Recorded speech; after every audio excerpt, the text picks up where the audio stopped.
Hello बच्चों, मैं हूं विमल प्रताप। और आज हम लोग जो है क्लास 12th का जो है चैप्टर पढ़ने वाले हैं रिप्रोडक्टिव हेल्थ। इसके पहले हम लोगों ने जो है ह्यूमन रिप्रोडक्शन के बारे में पढ़ा हुआ था, तो उसी के आगे जो है हम लोग कंटिन्यू करने वाले हैं, रिप्रोडक्टिव हेल्थ के बारे में डिस्कस करेंगे। ठीक है, तो इस चैप्टर में जो है हम लोग क्या क्या पढ़ने वाले हैं।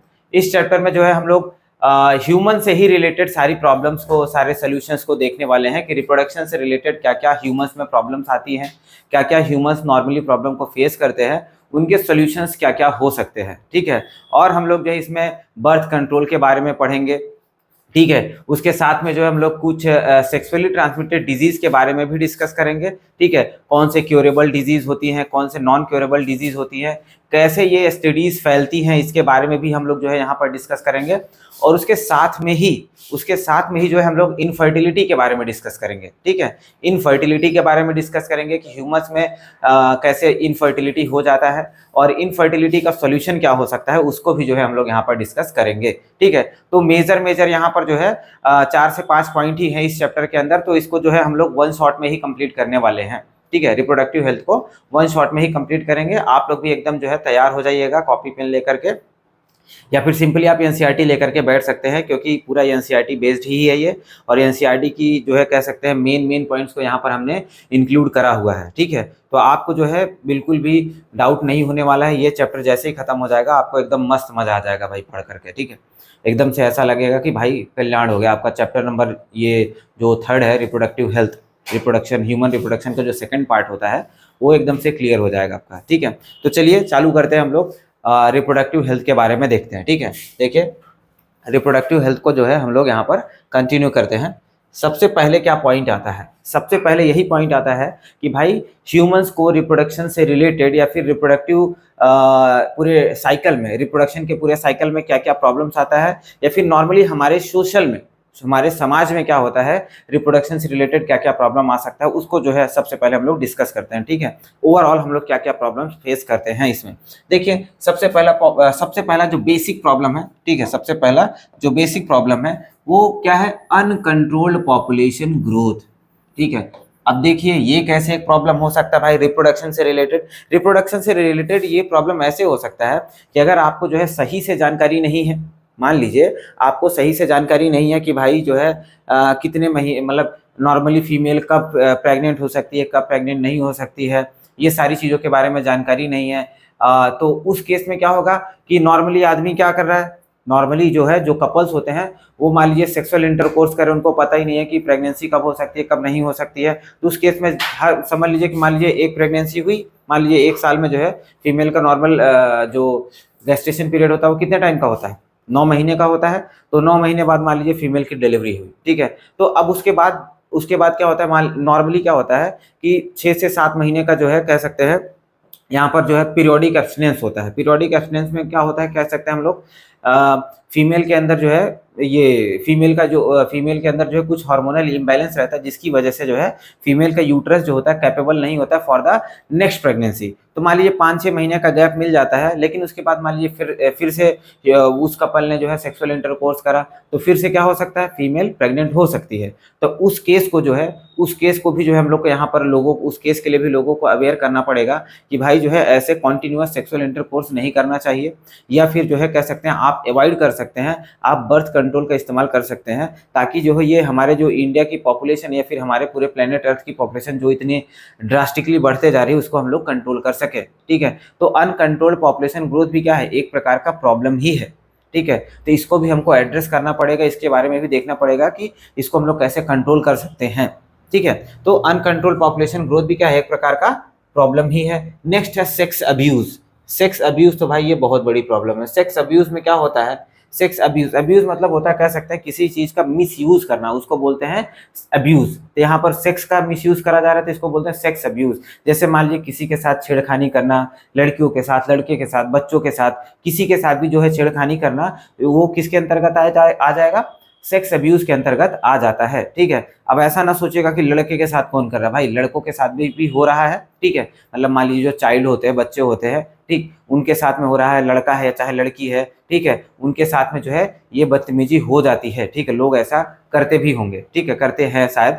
तो इसके बेसिस पर जो है हम लोग ऐसा डेली न्यूज़ में पढ़ते हैं ना, या फिर सोशल मीडिया पे देखते हैं कि ऐसा कुछ होता है, तो उसको जो है हम लोग सेक्स अब्यूज़ के अंतर्गत कंसीडर करते हैं। नेक्स्ट है सेक्स रिलेटेड क्राइम्स। वही सेक्स रिलेटेड क्राइम्स क्या हो जाते हैं भाई, रेप वगैरह हो गया या फिर किसी के साथ मिसबिहेव करना हो गया, तो ये सब क्या होते हैं, सेक्स रिलेटेड क्राइम्स के अंतर्गत आता है। नेक्स्ट है सेक्स एजुकेशन। सेक्स एजुकेशन भी क्या है, हमारे जो है समाज का कह सकते हैं एक प्रॉब्लम ही है। सेक्स के बारे में कोई बात नहीं करना चाहता है, ठीक है, आप नॉर्मली जो है अगर घर में या फिर अपने सोशल समाज में किसी से जो है आपसे बड़ा हो छोटा हो, अगर आप उससे सेक्स के बारे में बात करेंगे तो ऐसा देखेगा जैसे तुमने जो है कुछ क्राइम कर दिया हो, ठीक है, जो कि ये गलत बात है। आपको इसके बारे में जो है एकदम से फुल सही तरीके से अवेयर होना चाहिए। आपके नॉर्मल सेक्स बिहेवियर क्या हो सकते हैं, कैसे हो सकते हैं, सेक्स ऑर्गन्स कैसे डेवलप होते हैं, कैसे काम करते हैं, ये सब चीज़ों के बारे में आपको सही से जानकारी होना चाहिए।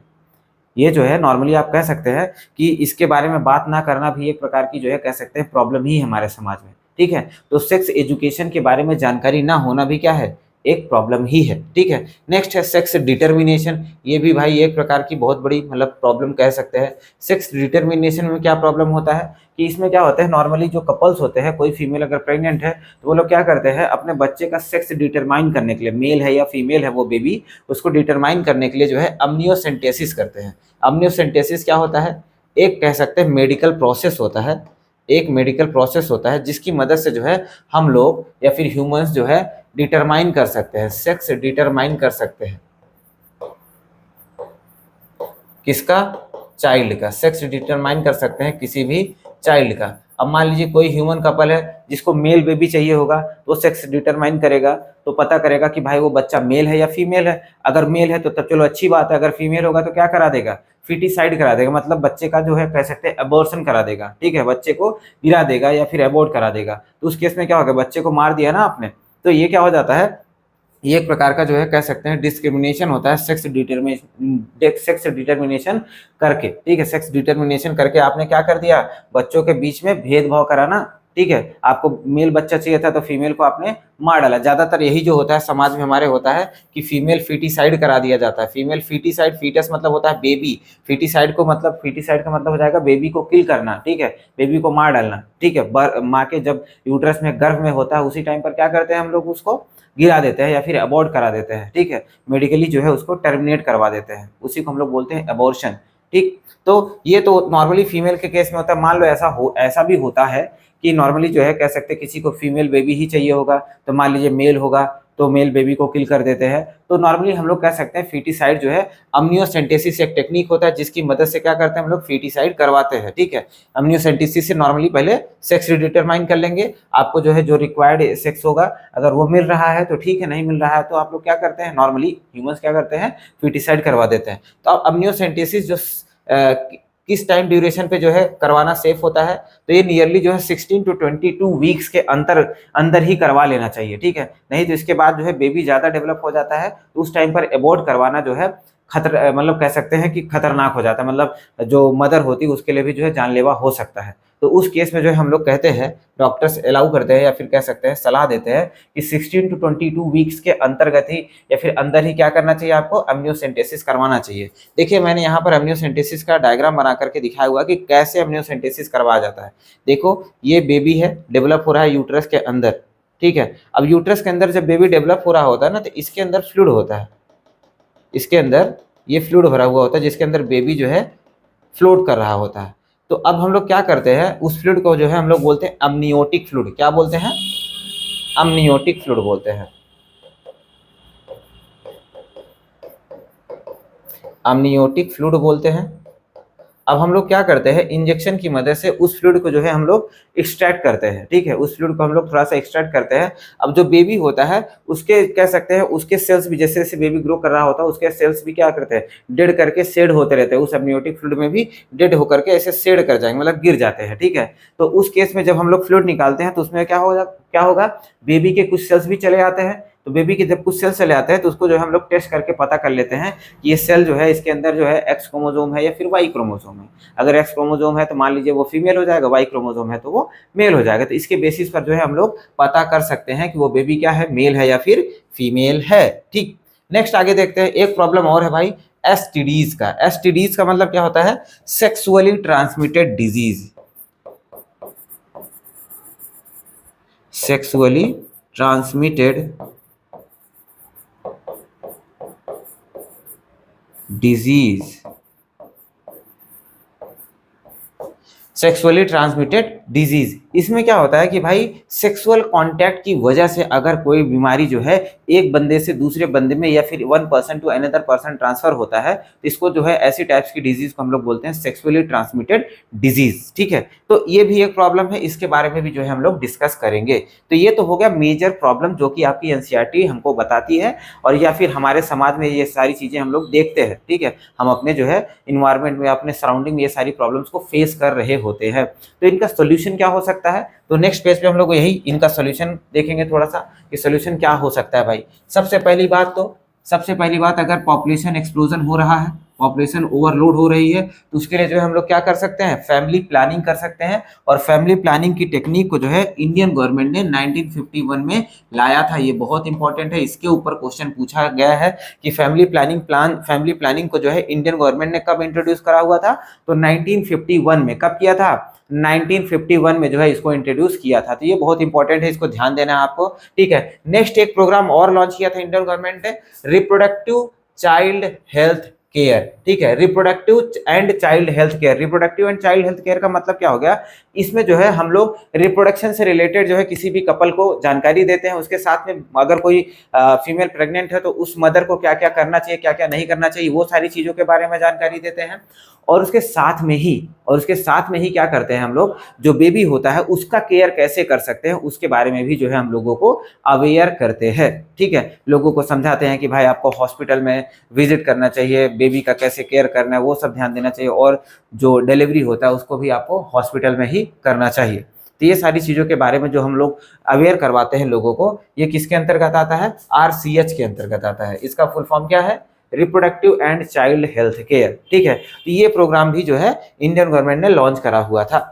नेक्स्ट देखते हैं प्रॉपर इंफॉर्मेशन अबाउट। कुछ चीजें हैं जिसके बारे में हमको सही से जानकारी होना चाहिए। ठीक, सबसे पहले किसके बारे में? रिप्रोडक्टिव ऑर्गन्स के बारे में। चाहे कोई मेल हो चाहे कोई फीमेल हो, इनको जो है चाहे मेल बेबी हो चाहे फीमेल बेबी हो, जब ये बच्चे होते हैं, मान लो बच्चे बोले तो जब एडोलसेंस पीरियड में होते हैं, मान लीजिए 14 से 15-16 साल की उम्र में जब ये होते हैं, तो इनको जो है इनके रिप्रोडक्टिव ऑर्गन्स में जो है बहुत सारे डेवलपमेंट होते हैं, बहुत सारे चेंजेस होते हैं। तो इनको जो है इन सब चीज़ों के बारे में अवेयर होना चाहिए। इनको जो है हमको जागरूक करना चाहिए कि भाई ये सारी चीज़ें जो है नॉर्मल होती हैं।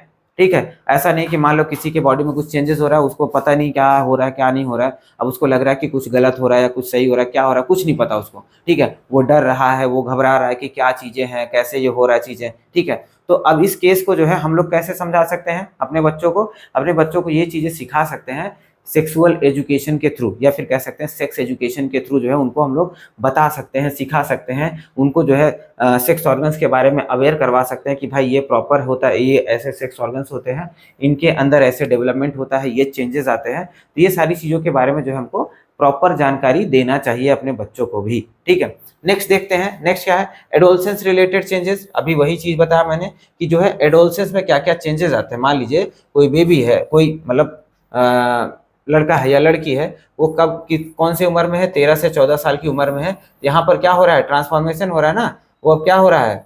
चाइल्ड से एडल्ट में ट्रांसफॉर्म होने के मतलब कगार पे आ चुका है। ठीक है, तो इसी पीरियड को जो हम लोग क्या बोलते हैं? एडोलसेंस पीरियड बोलते हैं। एडोलसेंस पीरियड बोलते हैं। तब इसमें क्या होगा? इसमें जो है चाहे वो मेल हो चाहे वो फीमेल हो, ठीक है, चाहे वो मेल हो चाहे वो फीमेल हो, उसके अंदर क्या होगा? उसके बॉडी के अंदर बहुत सारे चेंजेस होना चालू होते हैं। ठीक है, तो वो सब चेंजेस से क्या होना चाहिए? उनको बच्चों को अवेयर हमको करा के रखना चाहिए कि भाई ये सारे चेंजेस हो सकते हैं। ठीक है, नेक्स्ट है safe and hygienic sexual practices. अब हमको जो है लोगों को ये भी अवेयर कराना चाहिए कि जो सेक्सुअल इंटरकोर्स होते हैं उसको जो है कैसे सेफली करा जा सकता है, या फिर हाइजीनिक तरीके से मतलब सुरक्षित तरीके से कैसे करा जा सकता है। उसको जो है उसको उसके बारे में भी जो है हमको लोगों को अवेयर करना चाहिए, लोगों को जागरूक करना चाहिए। नेक्स्ट देखते हैं, नेक्स्ट एसटीडीज। एसटीडीज जो है इसके बारे में भी लोगों को अवेयर करना चाहिए, ठीक है। एसटीडीज के बारे में, सेक्सुअली ट्रांसमिटेड डिजीज के बारे में भी लोगों को अवेयर करना चाहिए, जानकारी देना चाहिए कि ये कैसे फैलता है, कौन सी बीमारी जो है एसटीडी है, कौन सी बीमारी नहीं है, ये सारी चीज़ों के बारे में भी लोगों को अवेयर करना चाहिए। नेक्स्ट अगर देखते हैं, नेक्स्ट क्या है, एड्स है। एड्स क्या है, एड्स एक बीमारी ही है, ठीक है। ये सेक्सुअली ट्रांसमिटेड डिजीज होती है या फिर बॉडी फ्लूइड के ट्रांसफर होने की वजह से ये ट्रांसफर होता है one person to another person, ठीक है। तो ये कैसे फैलता है इसके बारे में भी लोगों को हमको अवेयर करना चाहिए, ठीक है। तो इसके बारे में, इन सारी चीज़ों के बारे में प्रॉपर इंफॉर्मेशन होना चाहिए किसी को भी, ठीक है। नेक्स्ट अभी सॉल्यूशन ही चल रहा है, ठीक है, सॉल्यूशन ही चल रहा है। क्या सॉल्यूशन है?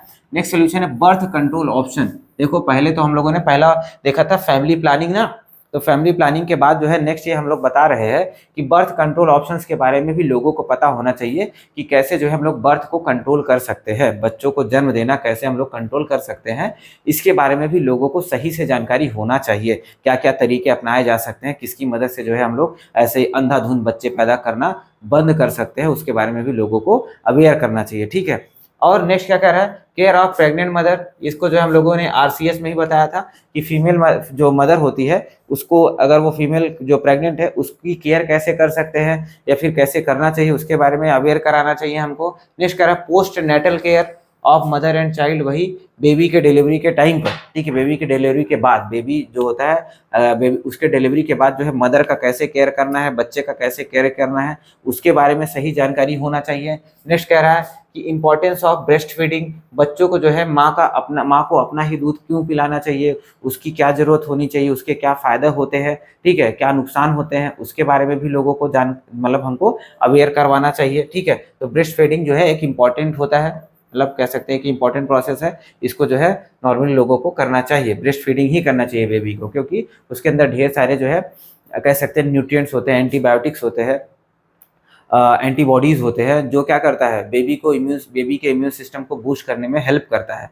जिसकी वजह से मिल्क को जो है ब्रेस्ट मतलब बच्चों को जो है ब्रेस्ट फीडिंग करवाना चाहिए। नेक्स्ट है कह रहा है equal opportunities for the male and female child. ये भी भाई एक इंपॉर्टेंट चीज़ है कि हमारे समाज में हमको जो है मेल या फिर फीमेल दोनों के लिए, जो मेल चाइल्ड हो या फिर फीमेल चाइल्ड हो, दोनों के लिए जो है बराबर अपॉर्चुनिटीज़ को भी क्रिएट करना चाहिए। ऐसा नहीं कि लड़का जो है एक सेम जॉब, मतलब एक सेम स्टैंडर्ड की जॉब है उस पर जो है उसको 70,000 रुपये मिल रहे, और वहीं पे सेम स्टैंडर्ड की जॉब पे लड़की जा रही है उसको 20,000 रुपये मिल रहा है। तो ये तो फिर क्या हो जा रहा है, ये कह सकते हैं इनइक्वलिटी हो रहा है ना। इस केस में जो है लोग चाहेंगे ही नहीं कि भाई हम लड़की को क्यों ही भेजे, 20,000 रुपये कमाती है, मेरा बेटा जाता है 70,000 कमाता है, तो उस केस में जो है इनइक्वलिटीज़ क्रिएट हो जाएगी हमारे समाज में। तो ऐसे भी जो है हमको ये नहीं करना चाहिए, दोनों के लिए जो है बराबर अपॉर्चुनिटीज़ को क्रिएट करना चाहिए। नेक्स्ट है कह रहा है स्टेचरी बैन ऑन द अम्नियोसेंटेसिस। अब अम्नियोसेंटेसिस हम लोग क्या करते थे, सेक्स डिटर्मिनेशन करते थे, जिसकी मदद से जो है हम लोग फिटिसाइड करते थे, मेल या फीमेल फिटिसाइड हम लोग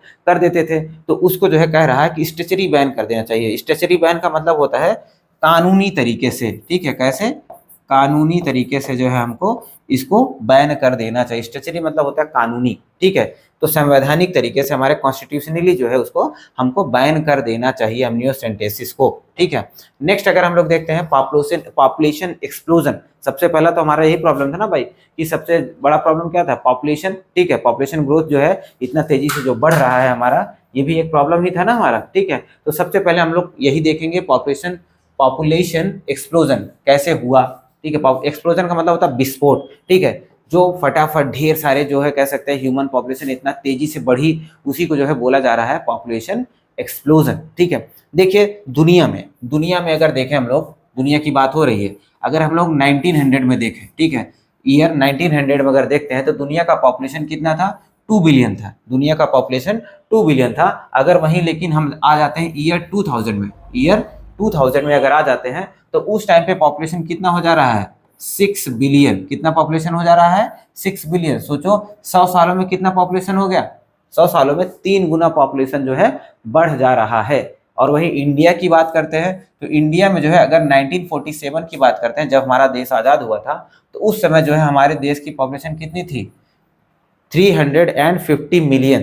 350 मिलियन का मतलब क्या हो गया, मतलब लगभग 35 करोड़ पॉपुलेशन थी बस हमारे इंडिया की, ठीक है, लगभग 35 करोड़ पॉपुलेशन थी हमारे इंडिया की। और उसके बाद अगर हम लोग देखते हैं, ईयर 2000 में अगर हम लोग आते हैं, तब हमारे देश की पॉपुलेशन कितनी हो जा रही है, 1 बिलियन हो जा रही है, 1 बिलियन। 2000 में कितना हो गया भाई, 1 बिलियन हो गया, ठीक है। और वहीं अगर जो है हम लोग ईयर 2011 में आते हैं, तो 1.2 बिलियन हो जा रहा है पॉपुलेशन। देख रहे हो 11 साल में कितना हो गया, मतलब 0.2 बिलियन बढ़ जा रहा है, ठीक है। और यहाँ पर जो है अगर देखें 50 साल में जो है 350 मिलियन से कितना हो जा रहा है, 1 बिलियन बढ़ जा रहा है, ठीक है। कितना हो जा रहा है, लगभग डबल से ज्यादा यहाँ पर हो जा रहा है। यहाँ डबल से ज्यादा 50 साल में हुआ, यहाँ पर 11 साल में कितना हो जा रहा है, 0.2 बिलियन बढ़ जा रहा है, ठीक है। मतलब यहाँ पर डबल तो नहीं हो रहा, लेकिन आधे से थोड़ा सा कम जो है बढ़ ही जा रहा है, ठीक है। तो यहाँ पर जो है अगर इंडिया का पॉपुलेशन ग्रोथ रेट अगर हम लोग देखते हैं तो ये बहुत ज्यादा है। नॉर्मली अगर वर्ल्ड पॉपुलेशन से अगर हम लोग जो है कंपेयर करते हैं इंडिया का पॉपुलेशन, तो दुनिया के कंपैरिजन में हमारा पॉपुलेशन रेट जो है बहुत ज़्यादा है, ठीक है। तो वही जो है दिखाया गया है कि अगर 2001 के सेंसस के रिपोर्ट के हिसाब से अगर हम लोग देखते हैं, 2001 के सेंसस के रिपोर्ट के हिसाब से देखते हैं, तो इंडिया का पॉपुलेशन ग्रोथ, हमारा पॉपुलेशन ग्रोथ कितना था, पॉपुलेशन ग्रोथ रेट की बात हो रही है, 1.7%। 1.7% मतलब कह सकते हैं कि 100 लोग मिल करके, ठीक है, मतलब कह सकते हैं 100 लोग में जो है 1.7 लोग, 1.7, अब देखो 1.7 लोग तो कुछ हो नहीं सकता। इसकी वजह से अगर हम लोग यहाँ पर एक जीरो और बढ़ा दे, 1000 कर दे, तो यहाँ पर क्या हो जाएगा फिर, यहाँ पर क्या हो जाएगा फिर 17। मतलब कह रहा है कि अगर दुनिया भर में साल भर में अगर 1000 लोग पैदा होते हैं, तो उसमें से 17 लोग तो सिर्फ और सिर्फ इंडिया से होते हैं। पूरी दुनिया की बात हो रही है, दुनिया भर में अगर 1000 लोग पैदा हो रहे हैं, तो उसमें से 17 लोग कहाँ के हैं, इंडिया के हैं, ठीक है। तो पॉपुलेशन ग्रोथ रेट जो है इंडिया का कितना है, 1.7% according to the census report of 2001। ये ध्यान देना है, ये इंपॉर्टेंट है, ये ध्यान देना है, ठीक है। इसी वजह से कह रहे हैं कि 17 लोग 100,000 में से 17 लोग इंडिया से ही हैं, हर साल बढ़ रहे हैं, ठीक है। जितना भी पॉपुलेशन बढ़ रहा है उसमें जो है अगर मान लो हर साल जो 1000 पॉपुलेशन बढ़ रहा है, तो उसमें इंडिया का पॉपुलेशन कितना बढ़ रहा है, 17 लोग। ऐसे मतलब एक एग्जाम्पल के थ्रू बताया जा रहा है, ऐसा नहीं कि इंडिया में सिर्फ 17 लोग जो है पैदा हो रहे हैं साल भर में, ठीक है। एक कंपेरिजन करके बताया जा रहा है, ठीक। नेक्स्ट अगर हम लोग देखते हैं, अब देखो ये जो रेट है 1.7% जो इंडिया का पॉपुलेशन मतलब पॉपुलेशन ग्रोथ रेट है, अगर इस ग्रोथ रेट के हिसाब से ही हम लोग अगर चलते रहे, अगर इसी ग्रोथ रेट से अगर हम लोग चलते रहे, तो और पॉपुलेशन कुड बी, हमारा जो पॉपुलेशन है आने वाले 33 ईयर्स में ही, आने वाले 33 ईयर्स में ही क्या हो जाएगा, डबल हो जाएगा। सोचो 1 बिलियन था, 2 बिलियन हो जाएगा आने वाले 33 ईयर में ही। मतलब सोचो कहाँ 50 साल में जो है हम लोगों ने जो है कह सकते हैं 350 मिलियन से जो है 1 बिलियन तक आए। अब 1 बिलियन से सीधा 2 बिलियन हो जाएंगे आने वाले 33 ईयर में ही, ठीक है। इतना सोचो, इतना कम टाइम में ही जो है हम लोग डबल हो जा रहे हैं, ठीक है। तो ये जो है एक प्रॉब्लम क्रिएट कर सकता है। अब ये सब प्रॉब्लम होता कैसे है, क्यों हो रहा है भाई, कह सकते हैं ये हमारे यहाँ पे जो प्रॉब्लम हो रहा है हमारे डेवलपमेंट की वजह से भी थोड़ा सा हो रहा है, ठीक है। जैसे साइंटिफिक कम्युनिटी थोड़ा सा डेवलप हुई, लोग थोड़ा सा अवेयर हुए हैं, ठीक है, लोग थोड़ा सा अवेयर हुए हैं, लेकिन कह सकते हैं ह्यूमंस कैसे होते हैं, ह्यूमन अपॉर्चुनिस्टिक टाइप के होते हैं। उनको जो चीज मन करता है करने का वो करते हैं, जो उनको अच्छा लगता है वो करते हैं, बाकी जो नहीं पसंद आ रहा है doesn't matter, they don't care, ठीक है। वही सेम चीज यहाँ पर भी है। जैसे अब हम लोगों ने डेवलपमेंट करा हुआ है भाई, हेल्थ में, हेल्थ फैसिलिटीज वगैरह में, रिप्रोडक्शन से रिलेटेड फिर भी जानकारी लोगों को ज्यादा हो रही है, तो उस केसेस की वजह से जो है हमारे देश का जो कह सकते हैं ओवरऑल हेल्थ का स्ट्रक्चर है, मतलब मैं नहीं कहता बेस्ट हो चुका है, लेकिन फिर भी थोड़ा मोड़ा तो इम्प्रूव्ड है कंपेरिजन टू पहले के, ठीक है। हमारे कंपेरिजन टू पहले के जो है हमारे हेल्थ, देश का हेल्थ थोड़ा सा अच्छा तो है। तो इसकी वजह से क्या हो रहा है, डेथ रेट हमारे यहाँ पे क्या हो गया है, कम हो गया है, डेथ रेट गिर चुका है, मैटरनल मॉर्टिलिटी रेट भी गिर चुका है। मतलब जो मदर होती है, नॉर्मली पहले क्या होता था,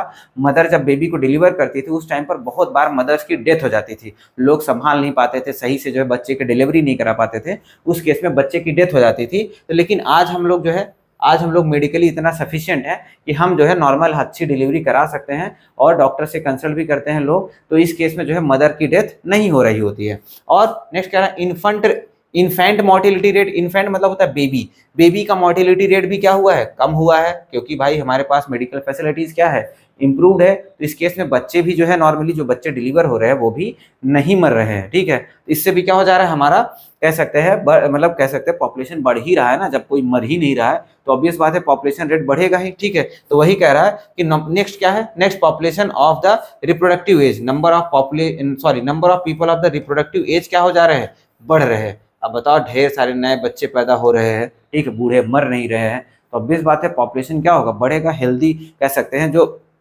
रिप्रोडक्टिव हेल्दी पीपल्स है, मतलब जो नौजवान लोग हैं वो ज़्यादा हो रहे हैं हमारे समाज में, ठीक है। तो इस केस में इसी वजह से बता रहा है कि number of peoples of reproductive age, जो रिप्रोडक्टिव एज के पीपल हैं उनका नंबर क्या हो जा रहा है, बढ़ जा रहा है, ठीक है, बढ़ जा रहा है। तो ये सारी वजह है जिसकी वजह से क्या हो रहा है, हमारे इंडिया का पॉपुलेशन ग्रोथ जो है बहुत तेजी से बढ़ रहा है, ठीक है। आगे अगर देखें हम लोग, आगे क्या है भाई, आगे कह रहा है कि अब पॉपुलेशन ग्रोथ रेट इतना तेजी से बढ़ रहा है तो इसको जो है हम लोग कंट्रोल कैसे कर सकते हैं, कुछ कंट्रोल करने का तरीका भी तो होगा। इसको कंट्रोल कैसे कर सकते हैं, तो कुछ नियम दिए गए हैं भाई जिसकी मदद से, या फिर कुछ तरीके दिए गए हैं जिसकी मदद से जो हम लोग पॉपुलेशन को कंट्रोल कर सकते हैं। तो सबसे जो मतलब मेन जो है कह सकते हैं पॉपुलेशन को कंट्रोल करने का जो तरीका होता है उसको जो हम लोग बोलते हैं कॉन्ट्रासेप्टिव। क्या बोलते हैं, कॉन्ट्रासेप्टिव बोलते हैं। कॉन्ट्रासेप्टिव का मतलब सिंपल सा है, सिंपल हम लोग बोल सकते हैं टेक्निक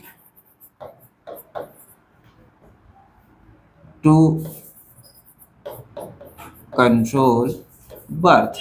सिंपल सिंपल क्या हो गया, टेक्निक टू कंट्रोल बर्थ, इसी को बोलते हैं कॉन्ट्रासेप्टिव, ठीक है। कॉन्ट्रासेप्टिव तरीके से जो है हम लोग बर्थ को कंट्रोल कर सकते हैं या फिर फीमेल की प्रेगनेंसी को ही कंट्रोल कर सकते हैं, ठीक है। तो इसी को बोला जाता है कॉन्ट्रासेप्टिव। तब कॉन्ट्रासेप्टिव को जो है देखो नॉर्मली हम लोग कह सकते हैं कॉन्ट्रासेप्टिव को जो है कैसा होना चाहिए। अगर मैं कहूँ कि भाई नॉर्मली कपल्स को क्या कॉन्ट्रासेप्टिव का इस्तेमाल करना चाहिए ताकि फीमेल जो है प्रेग्नेंट ना हो, ठीक है, कॉन्ट्रासेप्टिव का इस्तेमाल करें ताकि फीमेल प्रेग्नेंट ना हो, तब भाई वो कॉन्ट्रासेप्टिव कैसा होना चाहिए जिसके लिए जो है कह सकते हैं जिसको हम लोग प्रिस्क्राइब करें, जिसको हम लोग बोल रहे हैं एडवाइस कर रहे हैं कि आप लोग कॉन्ट्रासेप्टिव का इस्तेमाल करें, वो क्यों इस्तेमाल करना चाहेगा भाई, उसको कुछ तो फायदा होना चाहिए तभी वो इस्तेमाल करेगा, ठीक है। तो क्या फायदा होना चाहिए, कैसा होना चाहिए, उसके बारे में ही जो है सबसे पहले हम लोग देखेंगे। तो सबसे पहले भाई यूजर फ्रेंडली होना चाहिए, कॉन्ट्रासेप्टिव को यूजर फ्रेंडली होना चाहिए, ठीक है। मतलब वो अगर वो इस्तेमाल करे तो उसको ऐसा कोई नुकसान नहीं होना चाहिए, ठीक है। अब वो कॉन्ट्रासेप्टिव का इस्तेमाल कर रहे हैं, मान लो फीमेल रिप्रोडक्टिव ऑर्गन में कुछ इन्फेक्शन हो जाए, कुछ प्रॉब्लम हो जाए, या फिर मेल को कोई प्रॉब्लम हो जाए, तो कोई क्यों करना चाहेगा, कहेगा भाड़ में जाए भाई, मुझे नहीं चाहिए कॉन्ट्रासेप्टिव, बच्चे हो रहे होने तो कोई दिक्कत वाली बात नहीं है, ठीक है। तो ह्यूमंस देखो नॉर्मली जो कह सकते हैं ह्यूमंस जो है आप सिंपली बोल सकते हो कि भाई उनको सेक्सुअल इंटरकोर्स के ड्यूरेशन में या फिर कह सकते हैं सेक्सुअल कोइटस के टाइम पर कोई भी भाई आप बोल सकते हैं कोई भी उनको इंटरप्शन नहीं चाहिए, ठीक है, कोई भी प्रॉब्लम नहीं चाहिए। तो इसी वजह से जो है नॉर्मली ये ह्यूमंस की बात हो रही है, ह्यूमंस को जो है ऐसा कह सकते हैं सेक्सुअल इंटरकोर्स में या फिर सेक्सुअल कोइटस में जो है उनको कोई भी इंटरप्शन नहीं चाहिए, जिसकी वजह से ही जो है हमको कैसा कॉन्ट्रासेप्टिव बनाना पड़ रहा है कि भाई वो यूजर फ्रेंडली हो, ठीक है। यूजर फ्रेंडली रहेगा तभी तो नॉर्मल कपल्स उसको यूज करेंगे, अगर यूजर फ्रेंडली नहीं रहेगा तो कहेगा भाड़ में जा, मुझे नहीं करना यूज, ठीक। नेक्स्ट देखते हैं इजीली अवेलेबल होना चाहिए, भाई नॉर्मली मार्केट में अवेलेबल भी होना चाहिए, ऐसा नहीं कि कॉन्ट्रासेप्टिव बना दिया मुंबई से इंपोर्ट कराना पड़ेगा या फिर अमेरिका से इंपोर्ट कराना पड़ेगा, बोलेगा नहीं कराना भाई, इतना पैसा नहीं मेरे पास कि हमको इंपोर्ट कराना पड़ेगा, ठीक है। तो नॉर्मली जो है लोकल मेडिकल शॉप पे अवेलेबल होना चाहिए। नेक्स्ट है इफेक्टिव भी होना चाहिए, पता लगा भाई तुम खरीद के ला रहे हो, ठीक है, कॉन्ट्रासेप्टिव का इस्तेमाल कर रहे हो, अब तुमने कॉन्ट्रासेप्टिव का इस्तेमाल किया, तुम आशा में हो कि हाँ भाई बच्चे पैदा नहीं होंगे, ठीक है, पता लगा 4 महीने बाद तुम्हारी वाइफ प्रेग्नेंट है, तो इस केस में तो भाई हो गए ना, फिर लग गए, तुमको लगेगा कि भाई अभी क्या कर सकते हैं, अभी तो प्रेग्नेंट ही हो गई, तुम्हारा पैसा भी बर्बाद हो गया जो भी तुमने कॉन्ट्रासेप्टिव खरीदने में इस्तेमाल किया था, ठीक है। तो इस केस में इफेक्टिव भी होना चाहिए, उसके साथ में कह रहा है कि रिवर्सिबल भी होना चाहिए। मान लो तुमने कोई कॉन्ट्रासेप्टिव का इस्तेमाल किया, ऐसे कॉन्ट्रासेप्टिव भी हैं, ठीक है, जिसको जो कह सकते हैं वो थोड़ा सा परमानेंट टाइप के होते हैं, ठीक है, लेकिन उनको रिवर्सिबल भी होना चाहिए, ठीक है, कॉन्ट्रासेप्टिव को रिवर्सिबल भी होना चाहिए। उसके साथ साथ में विथ नो या फिर लेस साइड इफेक्ट, मतलब कोई कॉन्ट्रासेप्टिव का इस्तेमाल कर रहे हो उसका कोई साइड इफेक्ट ना हो, या फिर हो भी तो बहुत कम मात्रा में हो, ठीक है, बहुत कम हो, जिससे जो है कपल्स को या मेल या फीमेल को जो है एज सच नुकसान ना झेलना पड़े, ठीक है। जैसे मान लीजिए कि किसी को जो है 2 साल के लिए बच्चे नहीं करने हैं, 2-3 साल के लिए बच्चे नहीं करने हैं, तो 2-3 साल के लिए वो कॉन्ट्रासेप्टिव का ऐसा इस्तेमाल कर सके कि 2 साल 3 साल तक बच्चे ना हों, उसके बाद जब वो चाहे तो फिर से वो बच्चे पैदा कर सके। तो वही कह रहा है कि कॉन्ट्रासेप्टिव को कैसा होना चाहिए, रिवर्सिबल भी होना चाहिए। नेक्स्ट क्या कह रहा है, शुड नॉट इंटरफेयर, ये चीज इंपॉर्टेंट है, should not interfere with the sexual drive, desire और and sexual act of user. मतलब सेक्सुअल इंटरकोर्स में कोई भी, वही चीज मैंने बताया अभी पहले, कोई भी इंटरप्शन नहीं होना चाहिए कि भाई ऐसा नहीं कि कॉन्ट्रासेप्टिव यूज करने की वजह से जो है सेक्सुअल इंटरकोर्स करने का ही उसका मन नहीं कर रहा, चाहे मेल हो चाहे फीमेल हो। इस केस में क्या होगा, अगर मेल का नहीं मन है तो भाई फीमेल जो है कह सकते हैं, मतलब फीमेल को मतलब मान लीजिए उसकी डिजायर है, फीमेल की अगर डिजायर है, मेल का डिजायर नहीं डेवलप हो रहा है, तो उस केस में क्या होगा, कपल में अनबन हो सकता है, ठीक है। या फिर मेल का डिजायर है, फीमेल का नहीं है, तो इस केस में भी क्या हो सकता है, मान लो ऐसा कॉन्ट्रासेप्टिव तुमने बनाया जो क्या कर रहा है, इंटरफेयर कर रहा है सेक्सुअल ड्राइव या सेक्सुअल डिजायर की वजह से, या फिर सेक्सुअल एक्ट में कुछ भी बाधा डाल रहा है, तो इस केस को क्या करेगा, ह्यूमंस कभी टॉलरेट नहीं करेगा। मैंने आपको बताया ना, ह्यूमंस जो होते हैं मतलब इसको लेकर के थोड़ा सा ज़्यादा ही, मतलब सेक्सुअल इंटरकोर्स को लेकर के थोड़ा सा ज़्यादा ही पॉजिटिव टाइप के होते हैं, उनको इसमें कोई भी इंटरफेरेंस नहीं चाहिए, ठीक है। तो आपको ऐसा कॉन्ट्रासेप्टिव बनाना पड़ेगा जो कि बिल्कुल भी सेक्सुअल ड्राइव पे इम्पैक्ट ना डाले, डिजायर पे इम्पैक्ट ना डाले, और सेक्सुअल एक्ट में भी कोई भी इंटरफेयर ना डाले, ठीक है। तभी जो है ह्यूमंस उसका इस्तेमाल करेंगे, नहीं तो बाहर में जाओ तुम कितना भी कॉन्ट्रासेप्टिव बनाओ, उनको नहीं चाहिए, ठीक है। नेक्स्ट देखते हैं अब मेथड्स क्या क्या है, कॉन्ट्रासेप्टिव के मेथड्स क्या क्या है जिसकी मदद से जो हम लोग बर्थ को कंट्रोल कर सकते हैं या फिर फीमेल प्रेगनेंसी को कंट्रोल कर सकते हैं। तो सबसे पहला तरीका आता है नेचुरल मेथड, दूसरा है बैरियर मेथड, तीसरा है केमिकल मेथड, चौथा है सर्जिकल मेथड। तब ये चारों मेथड को जो है हम लोग एक एक करके डिटेल में डिस्कस करते हैं। सबसे पहले हम लोग क्या देखेंगे, नेचुरल मेथड को देखते हैं। अब देखो नेचुरल मेथड क्या होता है, देखो नेचुरल मेथड क्या होता है, सिंपली कॉन्ट्रासेप्टिव में जो है हम लोग कह सकते हैं, कॉन्ट्रासेप्टिव में हम लोग क्या करते हैं, स्पर्म एंड ओवम की मीटिंग को ही ब्लॉक करते हैं। सिंपली स्पर्म और ओवम अगर जब तक नहीं मिलेगा, स्पर्म और ओवम जो है जब तक नहीं मिलेगा तब तक फर्टिलाइजेशन नहीं होगा, अगर फर्टिलाइजेशन नहीं होगा तो इम्प्लांटेशन नहीं होगा, इम्प्लांटेशन नहीं होगा तो प्रेगनेंसी नहीं होगी, ठीक है। तो यहाँ पर क्या होता है, जो नेचुरल मेथड होता है, यहाँ पर नेचुरल मेथड के थ्रू ही क्या करते हैं हम लोग, स्पर्म ओवम को जो है मीट करने से, मिलने से जो है रोकते हैं। कैसे रोकते हैं, वही चीज यहाँ पर हमको डिस्कस करना है। देखो नेचुरल मेथड में क्या है, प्राकृतिक तरीका जिसमें जो है कोई भी साइड इफेक्ट नहीं है, ठीक है, जिसमें कोई भी साइड इफेक्ट नहीं है, नेचुरल तरीका है भाई, इसमें बाहर से हमको कुछ भी यूज ही नहीं करना। तो जब बाहर से तुम कुछ यूज ही नहीं करोगे, नेचुरल तरीके से जो है तुम प्रेगनेंसी को डिले करना चाहते हो, तो इसमें कोई ऐसा साइड इफेक्ट हो ही नहीं सकता है। लेकिन ये इनएफिशिएंट है, इनएफिशिएंट मतलब कह सकते हो फेल हो जाते हैं, बहुत बार जो है कपल्स फेल हो जाते हैं प्रेगनेंसी को रोकने से। बहुत बार ऐसा एक्सीडेंट हो ही जाता है जिसमें जो है फीमेल प्रेग्नेंट हो जाती है, कंट्रोल नहीं हो पाता है, जिस केस में जो है फीमेल प्रेग्नेंट हो जाती है। जैसे सबसे पहली बात तो देखो इसमें करते क्या है, एवॉइड करते हैं, avoid chance of ovum and sperm meeting. वही चीज मैंने अभी आपको बताया ना, ओवम और स्पर्म को मिलने से, ये ओवा हो गया ये स्पर्म हो गया, ओवा और स्पर्म को मिलने से ही तो रोकना है, ठीक है। ओवा और स्पर्म को मिलने से ही रोकना होता है। तो कैसे रोक सकते हैं, सबसे पहला आता है पीरियोडिक एब्स्टिनेंस। पीरियोडिक एब्स्टिनेंस की अगर बात करते हैं, पीरियोडिक एब्स्टिनेंस में क्या होता है कि हमने मेंस्ट्रुअल साइकिल देखा हुआ था भाई, मेंस्ट्रुअल साइकिल की बात करें अगर, मेंस्ट्रुअल साइकिल कितना चलता था, 1 से 28 डेज तक होता था, ठीक है, 1 से 28 डेज तक होता था। और नॉर्मली जो ओवुलेशन होता था, ओवुलेशन की बात करते हैं तो ओवुलेशन जो एक्सपेक्टेड होता था वो कह सकते हैं 10 to 17 डेज के बीच में हो सकता है। ओवुलेशन मतलब हम लोगों ने ह्यूमन रिप्रोडक्शन चैप्टर देखा हुआ है, वहां पर जाकर के आप लोग मेंस्ट्रुअल साइकिल वाला स्लाइड देखिएगा, ठीक है, मेंस्ट्रुअल साइकिल वाला स्लाइड देखिएगा, वहां पर मैंने बताया हुआ है कि जो ओवुलेशन होता है वो nearly 10 to 17 days of menstrual cycle में होता है, मतलब 1 to 28 डेज का मेंस्ट्रुअल साइकिल होता है नॉर्मली। और इसी के बीच में जो 10 से 17 दिन का बीच का गैप होता है, उसी में जो है ओवम रिलीज हो सकता है, ठीक है। तो कह रहा है कि आपको ये ध्यान देना है, आपको जो है मेंस्ट्रुअल साइकिल, आपका जो फीमेल पार्टनर होगा उसके मेंस्ट्रुअल साइकिल को आपको ट्रैक करना होगा, उसमें जो है आपको ध्यान देना होगा कि कब से जो है मेंस्ट्रुएशन चालू हो रहा है, कब से मेंस्ट्रुएशन चालू हो रहा है। तो उस टाइम ड्यूरेशन में आपको ध्यान देना है कि जो 10th डे होगा, 10th to 17 डेज के बीच में, 10 to 17 डेज के बीच में जो है आपको या तो सेक्सुअल इंटरकोर्स को ही अवॉइड करना है, या फिर कह सकते हैं कोइटस को ही अवॉइड करना है, या फिर आप कह सकते हैं अगर सेक्सुअल इंटरकोर्स आपका हो भी रहा है तो उस टाइम पे जो है आपको कैसे भी करके स्पर्म एंड ओवम को मिलने से बचाना है। ठीक है, स्पर्म एंड ओवम को मिलने से बचाना है, इसी को बोलते हैं पीरियोडिक एब्स्टिनेंस। देखो क्या लिखा है, couple should avoid coitus, coitus मतलब होता है सेक्सुअल इंटरकोर्स,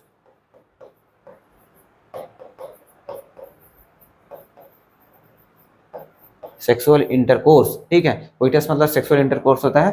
कब अवॉइड करना चाहिए, day 10 to day 17 of the menstrual cycle. ठीक है, जो चीज मैंने आपको बताया वही है।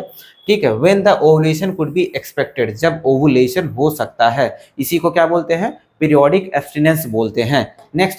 नेक्स्ट है withdrawal of the coitus interruptus, withdrawal of the coitus interruptus. देखो अभी क्या कह रहा है कि मेल पार्टनर को क्या करना होता है, विथड्रॉ कर लेना होता है अपने पेनिस को। ठीक है, अपने पेनिस को from the vagina just before the ejaculation to avoid the insemination. कहने का तात्पर्य यह है, अगर मैं यहाँ पर आपको डायग्राम से एक बार बना दूं, देखो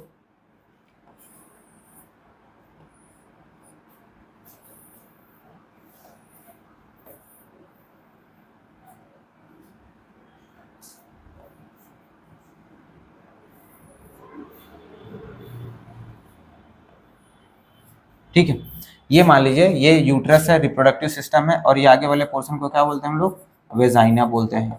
ठीक है, वेजाइना बोलते हैं। अब यहाँ पर जो है हम लोग पेनिस को भी बना लेते हैं ऐसे फॉर द जानकारी। मान लो ये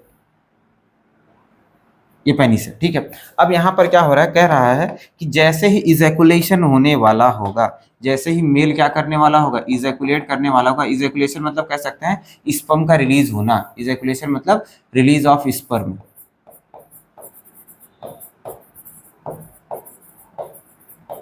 ठीक है, जैसे ही पेनिस से जो है स्पर्म रिलीज होने वाला होगा फीमेल की वेजाइना के अंदर, वैसे ही क्या होगा, कह रहा है कि मेल को जो है अपने पेनिस को विड्रॉ कर लेना। विड्रॉ करने का मतलब क्या हो गया, विड्रॉ करने का मतलब सिंपल सा हो गया कि मेल को जो है पेनिस को फीमेल की वेजाइना में से हटा देना है। इसी को क्या बोलते हैं, विथड्रॉल और द कोइटस इंटरप्टस, मतलब जो सेक्सुअल कांटेक्ट हो रहा था उसको इंटरप्ट कर देना है।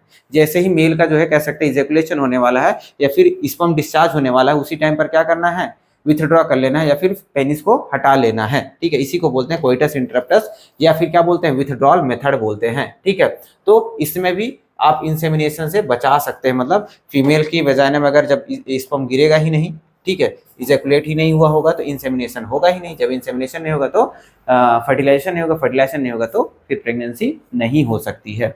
नेक्स्ट है लैक्टेशनल अमीनेरिया। लैक्टेशनल अमीनेरिया का मतलब कहता है, ठीक है, लैक्टेशनल का सिंपल सा मतलब होता है मिल्क फीडिंग।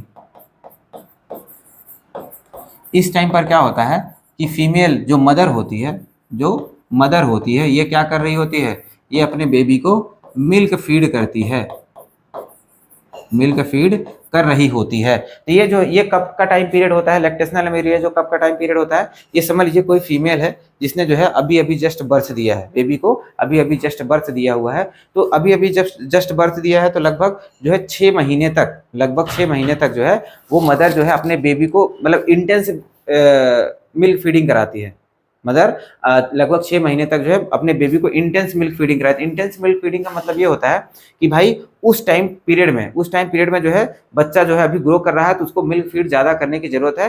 तो इस केस में मदर ज़्यादा मिल्क का प्रोडक्शन करती है। ठीक है, ज़्यादा मिल्क का प्रोडक्शन करती है और उसके साथ में ही जो है नेचर ने ऐसा फीमेल बॉडी को बैलेंस भी करके बनाया है कि भाई उस टाइम पर जो है नेक्स्ट प्रेगनेंसी ना हो सके। इस वजह से फीमेल का यूट्रस के अंदर कोई भी इंडोमेट्रियम चेंजेस नहीं होते हैं, या फिर कह सकते हैं फीमेल का जो मेंस्ट्रुअल साइकिल होता है ना वो बंद रहता है। जब फीमेल का मेंस्ट्रुअल साइकिल ही बंद रहेगा, ओवम रिलीज नहीं होगा, इंडोमेट्रियम वॉल बनेगी नहीं, तो प्रेगनेंसी नहीं हो सकती है। ये सब क्यों होता है, कुछ हार्मोनल इम्बैलेंस होने की वजह से, क्योंकि उस समय क्या होता है फीमेल ढेर सारा मिल्क प्रोड्यूस कर रही होती है। ठीक है, और नेचर ने इसको ऐसे भी बनाया है कि भाई अभी जो पहला बेबी है उसको जो है नरिश कर लो सही से ना, उसका पालन पोषण कर लो सही से। अब नेक्स्ट प्रेगनेंसी हो जाएगी तो तुम आगे ध्यान देने लगोगे, तो फिर पीछे का बेबी वो कैसे तुम सही से उसका पालन पोषण करोगे, इसका भी ध्यान देना होता है।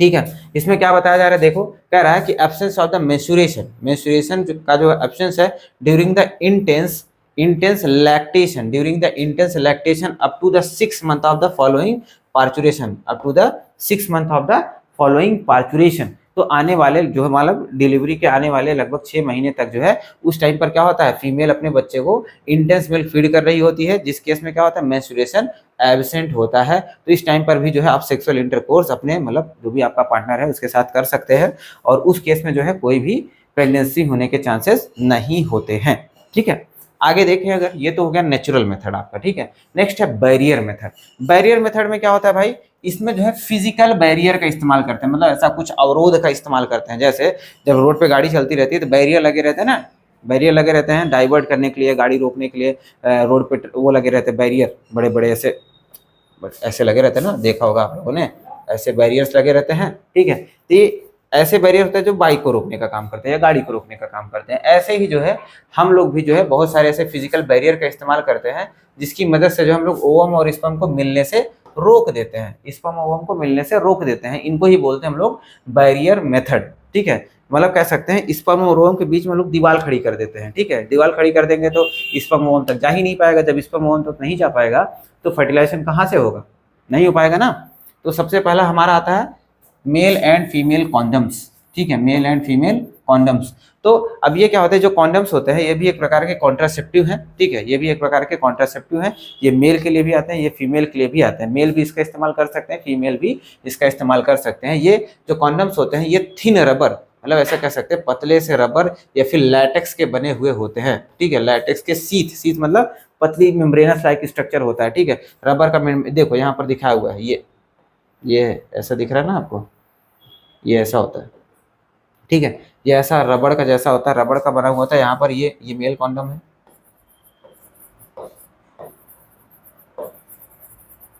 ठीक है, और ये क्या है, ये फीमेल।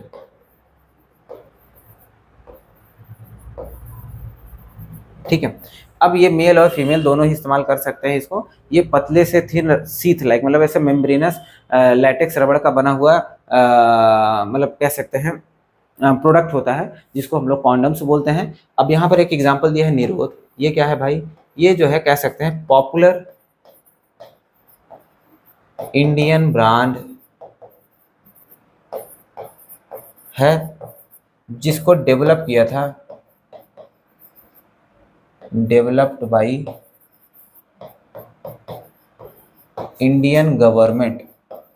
ठीक है, इसको इंडियन गवर्नमेंट ने डेवलप कराया था ताकि लोगों को अवेयर करा सके। इसको फ्री में डिस्ट्रीब्यूट करने के लिए जो है इंडियन गवर्नमेंट ने डेवलप कराया और लोगों को डिस्ट्रीब्यूट किया कि भाई आप कॉन्ट्रासेप्टिव मेथड का इस्तेमाल करके जो है अपने पॉपुलेशन ग्रोथ को कंट्रोल कर सकते हैं। ठीक है, तो ये निरोध एक कॉन्डम का ब्रांड है। ठीक है, कॉन्डम का ब्रांड है। ठीक, आगे देखें, अगर अब ये कह रहा है कि जो कॉन्डम्स होते हैं ये बहुत ही ज़्यादा स्पेशल है भाई, बहुत ही ज़्यादा स्पेशल है। क्यों स्पेशल है, क्योंकि ये एडिशनल बेनिफिट्स प्रोवाइड करवाते हैं। कैसे एडिशनल बेनिफिट्स प्रोवाइड करवाते हैं, फ्रॉम प्रोटेक्टिंग यूजर्स। ठीक है, यूजर्स को बचा सकता है कहाँ से, कॉन्ट्रैक्टिंग एसटीडीज एंड एड्स, जो सेक्सुअली ट्रांसमिटेड डिजीज होती हैं उनसे, उनको फैलने से, एसटीडीज को फैलने से या फिर एड्स को फैलने से या फिर इनके कांटेक्ट में आने से बचा सकता है।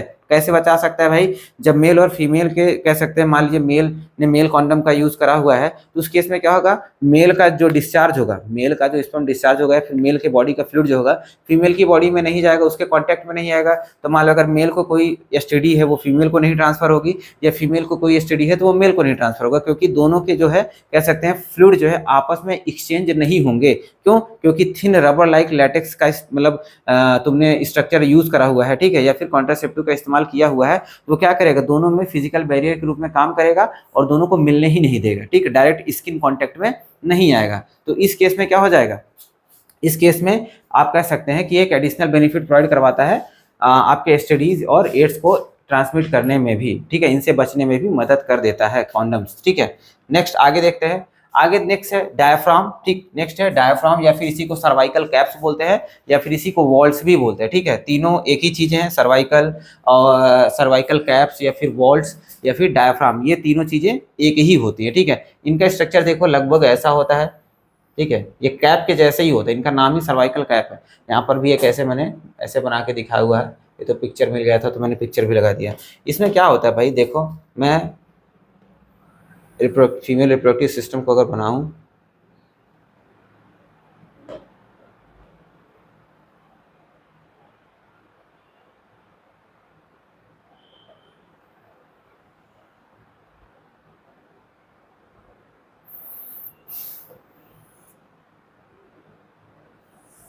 ठीक है। ये देखो, ये ऊपर क्या है, ये यूट्रस है, ये फैलोपियन ट्यूब वगैरह, ये सारी चीज आपको दिख रही। ये क्या होता है, ये होता है सर्विक्स।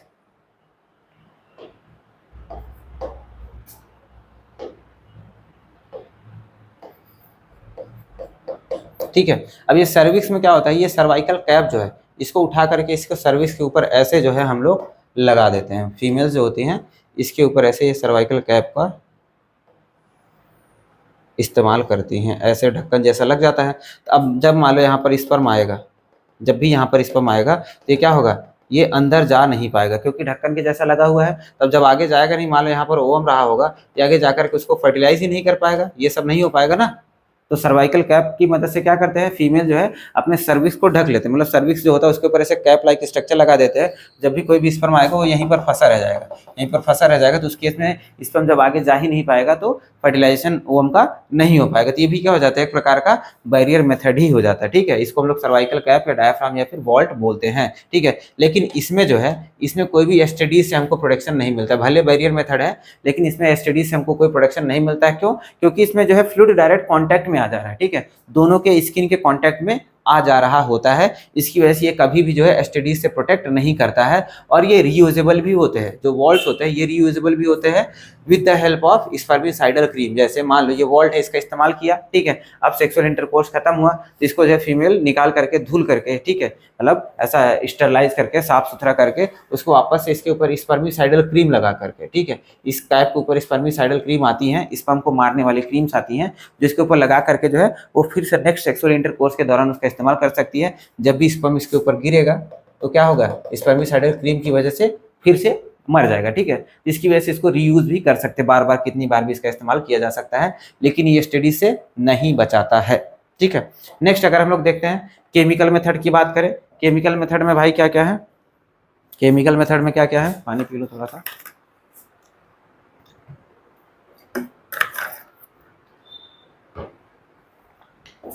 केमिकल मेथड में क्या क्या है भाई, केमिकल में समझ लीजिए हम लोग जो है कुछ केमिकल्स का इस्तेमाल करते हैं, जैसे मान लो कुछ हार्मोनल केमिकल्स हो गए या फिर कुछ ऐसे केमिकल्स जिससे क्या हो जाए, यहाँ पर कोई बैरियर वैरियर का इस्तेमाल नहीं हो रहा। ठीक है, यहाँ पर स्पर्म ओवम को मिलने से नहीं रोका जा रहा है, ये चीज ध्यान देना आपको। स्पर्म ओवम मिलेंगे यहाँ पर, ठीक है, स्पर्म ओवम मिल सकते हैं, लेकिन मिलने के बाद फर्टिलाइजेशन या तो नहीं हो पाएगा या फिर यूट्रस ही ऐसा हम लोग कर देंगे केमिकल्स की हेल्प से कि यूट्रस में जाकर के जो जाइगोट बना हुआ होगा, फर्टिलाइजेशन अगर हुआ भी होगा, जाकर के इम्प्लांट ही नहीं हो पाएगा।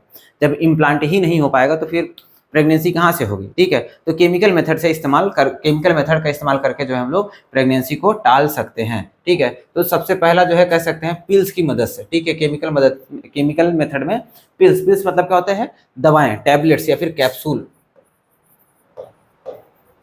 या फिर टैब्स, जो टैबलेट्स होते हैं, दवाएं, ठीक है, उनकी मदद से जो हम लोग प्रेगनेंसी को रोक सकते हैं। कैसे, देखो सबसे पहला है combined oral contraceptive. Combined oral contraceptive मतलब जो है यहाँ पर जो है कुछ केमिकल का कॉम्बिनेशन है। ठीक है, क्या लिख सकते हैं हम लोग, combination, NATION, combination of chemical,